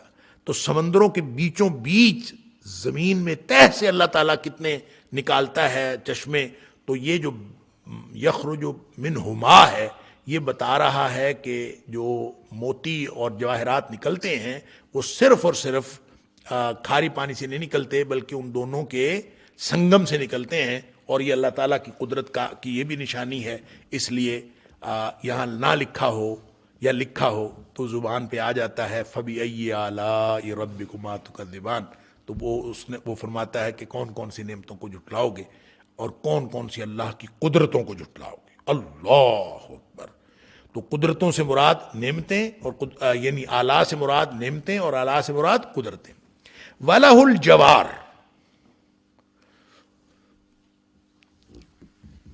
المنشآت، جوار کہتے ہیں کشتی کو، جاریہ کی جمع جوار، کشتیاں، جہاز۔ المنشآت، منشآت انشأ ینشئ سے ہے، منشآت کا مطلب ہے اٹھائے ہوئے، اور اٹھائے ہوئے جہاز اور کشتیاں کیا مطلب؟ جو بادبان اوپر کو اٹھائے ہوتے ہیں نا، یعنی پرانی کشتیاں جو ہوتی تھیں، اب بھی بہت ساری کشتیاں بادبانی کشتیاں چلتی ہیں، اور بعض اوقات کشتی رانی کا مقابلہ ہوتا ہے تو بادبانی کشتیوں کا مقابلہ ہو رہا ہوتا ہے۔ تو اب تو خیر انجن والی کشتیاں آ گئیں، انجن والے جہاز آ گئے، اور جب یہ انجن وغیرہ نہیں ہوتا تھا تو اس وقت ہوا کے زور پر کشتیاں، اور بڑی بڑی کشتیاں جو تھی وہ بھی ہوا کے زور پر چلتی تھیں، اور ان کو چلانے کے لیے ایک بڑا جو کپڑا لگایا جاتا ہے اس کو بادبان کہتے ہیں، بڑا کپڑا، اور اس کپڑے کے اندر ہوا بھرتی تھی، پھر اس کو چینج کرتے تھے، اس سے جو کشتی کا رخ بھی چینج ہوتا تھا، اور جب کشتی روکنی ہوتی تھی تو پھر اس کپڑے کو جو ہے وہ لپیٹ دیتے تھے، اور بادبان کو یعنی کپڑے کو لپیٹ دینا، وہ کہتے اس کے لیے استعمال کر، وہ کہتے بادبان گرا دیا۔ تو بادبان گر جانا یا بادبان گرا دینا کا مطلب یہ ہے کہ آپ نے اس کپڑے کو لپیٹ لیا۔ اچھا، وہ جو بادبان ہے اوپر کو اٹھے ہوئے، اب ایک تو کشتیاں ہیں بہت بڑی بڑی، اور ایک بادبان اوپر کے اٹھے ہوئے، اللہ، یہ ہے جوار المنشآت۔ وَلَهُ الْجَوَارُ الْمُنشآت، اور اس کے لیے یعنی ان سمندروں کے اندر بہت بڑی بڑی کشتیاں ہیں جن کے اوپر اٹھے ہوئے جو بادبان ہیں، یعنی بادبانی کشتیاں ہیں، فی البحر، سمندر میں، کالاعلام، اتنے بڑے بڑے جہاز ہوتے ہیں، اتنے بڑے بڑے بادبان ہوتے ہیں جیسے پہاڑ ہوں۔ یعنی یہ تو اس دور کی بات ہے نا جب بادبان ہوتے تھے، اب بادبان نہیں ہوتے، انجن والے جہاز ہوتے ہیں۔ تو اب بھی آپ دیکھیں جہازوں کو، کئی کئی منزلہ جہاز ہوتے ہیں، دیکھ کے آدمی حیران رہ جاتا ہے، اللہ اکبر، اتنا بڑا بڑا، یعنی وہ سمندر جس میں آپ ایک سوئی پھینک دیں، ایک چھوٹا سا جو ہے وہ کوئی پتھر کا ٹکڑا پھینک دیں تو وہ ڈوب جاتا ہے، اس پہ اتنے بڑے بڑے جہاز، اتنی بڑی بڑی کشتیاں، سبحان اللہ، اور وہ چلاتا ہے۔ فَبِأَيِّ آلَاءِ رَبِّكُمَا تُكَذِّبَانِ، کون کون سی قدرتیں، کون کون سی نعمتیں رب کی جن کو تم جھٹلاؤ گے۔ کل من علیہا فان، اللہ اکبر، سب چیزیں جو اس پر ہیں سب تباہ و برباد ہو جانے والی ہیں۔ وَيَبْقَى وَجْهُ رَبِّكَ ذُو الْجَلَالِ وَالْإِكْرَامِ، اور تیرے رب کی ذات، وجہ ربک، وجہ ان کا لفظی معنی ہوتا ہے چہرہ، لیکن اس سے مراد ہوتا ہے ذات۔ تو وَيَبْقَى وَجْهُ رَبِّكَ، تیرے رب کی ذات باقی رہے گی، اللہ ذو الجلال، جو جلال والی ہے، والاکرام اور کرم والی ہے۔ جلالہ جو ہوتا ہے نا، جلالہ اس سے مراد ہوتا ہے شان اور رو، اور جلالہ کے علاوہ اگر یہ یعنی تائے تانیس کے ساتھ جب جلالہ آتا ہے نا، جلالت جس کو کہتے ہیں، ہم اردو میں بھی استعمال کرتے ہیں جلالت، تو جلالت جو ہے وہ عربی میں جب استعمال ہوتا ہے تو اس کا مطلب ہوتا ہے روب اور شان۔ وہ روب اور شان جو ہے جب وہ اس کو بغیر تائے تانیس کے استعمال کیا جائے جلال، تو اس کے اندر مبالغہ پیدا ہو جاتا ہے، یہ کلائمیکس ہے، اور یہ صرف عربی میں رب کے لیے استعمال ہوتا ہے جلال۔ تو اگرچہ ایک اسی مادے سے جلل، جلل بھی ایک لفظ استعمال ہوتا ہے۔ جلل کا مطلب ہوتا ہے کوئی چیز ادنا ہو، انتہائی ادنا، اس کے مخالف معنی جلل، کہ وہ حدیث کے اندر بھی ایسے الفاظ آتے ہیں جلل۔ تو جلل کا معنی ہوتا ہے کوئی چیز جو ہے حقیر ہونا یا کم تر ہونا، لیکن جلال کا معنی ہوتا ہے جو بہت ہی جس کی شان بلند ہو، تو جل شانہ ہم کہتے ہیں، تو اللہ تعالیٰ کی شان بلند ہے۔ تو جب ذوالجلال ہے، ذوالجلالہ نہیں ہے اللہ، اللہ جو ہے ذوالجلالت نہیں ہے، اللہ ذوالجلال ہے، اس کے اندر مبالغہ ہے، والاکرام، اور وہ کرم والا ہے اور کرم دینے والا ہے۔ اچھا جی، یہاں پہ ایک بات سمجھ لیجئے کہ جتنی اس میں نعمتوں کا تذکرہ ہوا ہے اوپر، یہ بالعموم وہ نعمتیں ہیں جس سے صرف انسان استفادہ کرتا ہے، جن شن کوئی نہیں استفادہ کرتے۔ تو جنوں کو کشتیوں کی کیا ضرورت ہے؟ جنوں کو کھانے پینے کے لیے دانا، یہ کھجور، وہ تو کھاتے ہی نہیں، وہ تو ہڈی گوبر اور اس طرح کا ان کا تو خوراک ہے۔ تو انسانوں کی یہ تو خوراک ہے ساری۔ یہ بھی ایک دلیل بنتی ہے کہ فَبِأَيِّ آلَاءِ رَبِّكُمَا تُكَذِّبَانِ میں جو مخاطب ہیں، یہ تثنیہ کا صیغہ استعمال کر کے واحد مخاطب کیا گیا، یہ تاکید کے لیے، تو تثنیہ کا صیغہ استعمال کر کے واحد کو مخاطب کیا گیا ہے، واللہ عالم۔ لیکن جب ہم اس کو اس سے پچھلی نعمتوں کو دیکھتے ہیں تو ان نعمتوں میں قرآن بھی شامل ہے، تو قرآن تو جنوں کے لیے بھی ہے اور انسانوں کے لیے بھی ہے۔ تو بہرحال نتیجہ وہی ہے کہ فَبِأَيِّ آلَاءِ رَبِّكُمَا تُكَذِّبَانِ، رب کی کون کون سی نعمتوں کو جھٹلاؤ گے۔ یہ ساری وہ نعمتیں ہیں، یہاں پہ ایک حصہ مکمل ہو جاتا ہے کہ یہ وہ ساری نعمتیں ہیں جو دنیا میں، زمین میں انسان اس سے مستفید ہوتا ہے، اور یہ ساری کی ساری ایک دم ختم ہو جانے والی ہیں، اور یہ ختم ہو جائیں گی، ایک اللہ کی ذات باقی رہے گی۔ اور اس لیے آپ یہ جو کل من علیہا فان، یہ جو فان ہے، فانن یہ اصل میں فانی ہے، تو فان وہ ہوتا ہے جو یہ بقا کا متضاد ہے، بقا کا متضاد ہے۔ اس لیے فرمایا یبقا وجہ ربک، بقا کس کو ہے؟ اللہ کو، اور فنا کس کو ہے؟ باقی ساری مخلوق کو فنا ہے۔ ایک اللہ کی ذات کو بقا ہے، باقی ساری مخلوق جو ہے فانی ہے اور اس کو فنا ہے۔ تو اس کا مطلب یہ ہوا کہ یہ دنیا کی جتنی شاندار نعمتیں ہمیں نظر آتی ہیں، ان سب کو فنا ہے، اور فنا ہوتے ہم دیکھتے بھی ہیں۔ یعنی نیا گھر بنتا ہے، اگلے دن خراب ہونا شروع ہو جاتا ہے، نیا فرنیچر آپ بناتے ہیں، اگلے دن کوئی نہ کوئی خرابی شروع ہو جاتی ہے۔ فنا آپ ساتھ ہی ساتھ اس کا ڈکے دیکھ رہے ہوتے ہیں، ساتھ ہی ساتھ فنا شروع ہو جاتا ہے۔ اور انسان خود یعنی ابھی صلاحیتیں بڑھ رہی ہیں، جوان ہو رہا ہے، ساتھ ہی ایک دم پتہ چلتا ہے کہ وہ تو ڈاؤن فال آ گیا ہے، اور چیزیں جو آہستہ آہستہ ختم، وہ جو توانائی آنکھوں میں آئی تھی آہستہ آہستہ وہ بھی کم ہوتی جا رہی ہے، جو دماغ میں تھی وہ بھی ختم ہوتی جا رہی ہے۔ اللہ اکبر کرتے کرتے کرتے کرتے وہی جو جیتا جاگتا دیکھتا چاہتا انسان تھا، وہ اس قدر وَمَن نُعَمِّرْهُ نُنَكِّسُهُ فِي الْخَلْقِ، جس کو ہم عمر زیادہ دیتے ہیں اس کی پھر ہم تخلیق اوندھا کر دیں، پھر وہ الٹا بچوں جیسا لِكَيْ لَا يَعْلَمَ بَعْدَ عِلْمٍ شَيْءٍ۔ وہ جتنا زیادہ پڑھایا ہوتا ہے، وہ جب آدمی کتنا تیز ذہین سب کچھ ہوتا ہے، بوڑھا ہو جاتا ہے تو کچھ بھی نہیں یاد رہتا، نہ چیزیں یاد رہتی ہیں نہ کچھ یاد رہتی ہیں۔ اللہ تو انسان جو ہے پورے علم، پورے ذہین ہونے اور اپنے ذہن، طاقت، جسمانی طاقت، فطانت، ہر اعتبار سے، اپنے علم کے اعتبار سے پورا عروج پر پہنچ کر بس نیچے نیچے نیچے، کل من علیہا فان. یہ جو کل ہے اس کے اندر ہر طرح کی ذہنی طاقتیں، ہر طرح کی علمی طاقتیں، ہر طرح کی روحانی طاقتیں، ہر طرح کی جسمانی طاقتیں، ہر طرح کا اقتدار، ہر کچھ، سب کچھ فنا ہونے والا ہے. آدمی کو اگر یہ پتہ چل جائے نا کہ سب کچھ فنا ہو جانا ہے، جو بھی میں کر لوں آخر فنا ہونا ہے، تو پھر آدمی کو یہ سمجھ آ جاتی ہے کہ میں وہ چیزیں رکھوں جن کو بقا ہے، باقی جن کو فنا ہے وہ میں نہ رکھوں. جب انسان نے جانا ہے نا قبر میں، تو کوئی چیز ان میں سے نہیں ہونی. کل من علیہا فان، ساری چیزیں ختم ہو گئی، تو باقی کیا رہے گا؟ باقی وہ والباقیات الصالحات، باقی وہ چیزیں رہیں گی جو نیک چیزیں ہیں، جو اپنے ساتھ وہ رکھیں. اصل میں وہ ہے باقی رکھنے والی چیزیں. اور اگر انسان ان کو باقی رکھتا ہے، وہ ہمارے والد صاحب ایک سی عرفی پڑھا کرتے تھے، تو اس کا ٹیپ کا مصرع تھا، نیکیاں کمال ہے جنہ نال جانا. صرف نیکیوں نے ساتھ جانا ہے، آپ ان نیکیوں کو کمال ہے جتنا کمانا ہے. قرآن کہتا ہے یا ایھا الذین آمنوا اتقوا اللہ ولتنظر نفس ما قدمت لغد.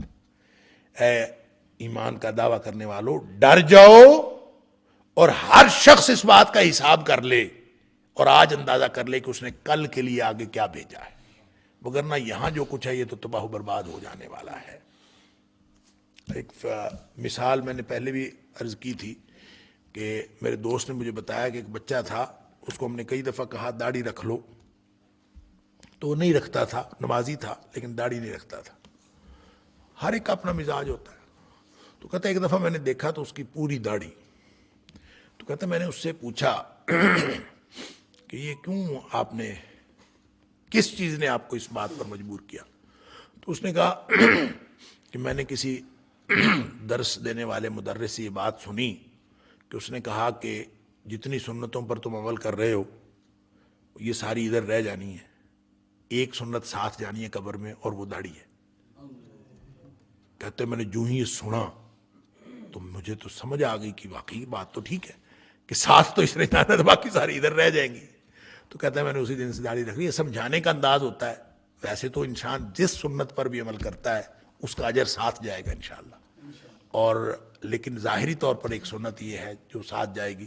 بہرحال دنیا میں جو کچھ ہے سب فنا و برباد ہو جانے والا ہے، ایک اللہ کی ذات باقی رہے گی. اور اس کی تفصیل احادیث کے اندر آتی کہ ایک دفعہ سارا کچھ تباہ و برباد ہو جائے گا.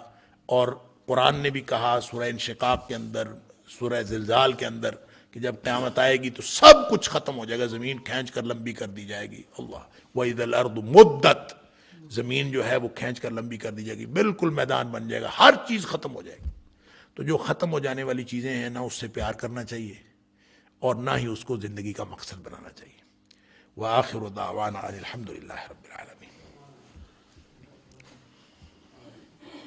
اللهم اهدنا بالقرآن العظيم، اللهم ارفعنا بالقرآن العظيم، اللهم انفعنا بالقرآن العظيم، اللهم ارحمنا بالقرآن العظيم، اللهم اجرنا كلنا من النار بالقرآن العظيم، اللهم ادخلنا كلنا الجنة الفردوس بالقرآن العظيم. اللهم اجعل القرآن لنا إماما ونورا وهدى ورحمة، اللهم اجعل القرآن ربيع قلوبنا ونور صدورنا وجلاء أحزاننا وذهاب همومنا وغمومنا. وصلى الله تعالى على خير خلقه محمد وآله وصحبه أجمعين. آمين آمين آمين برحمتك يا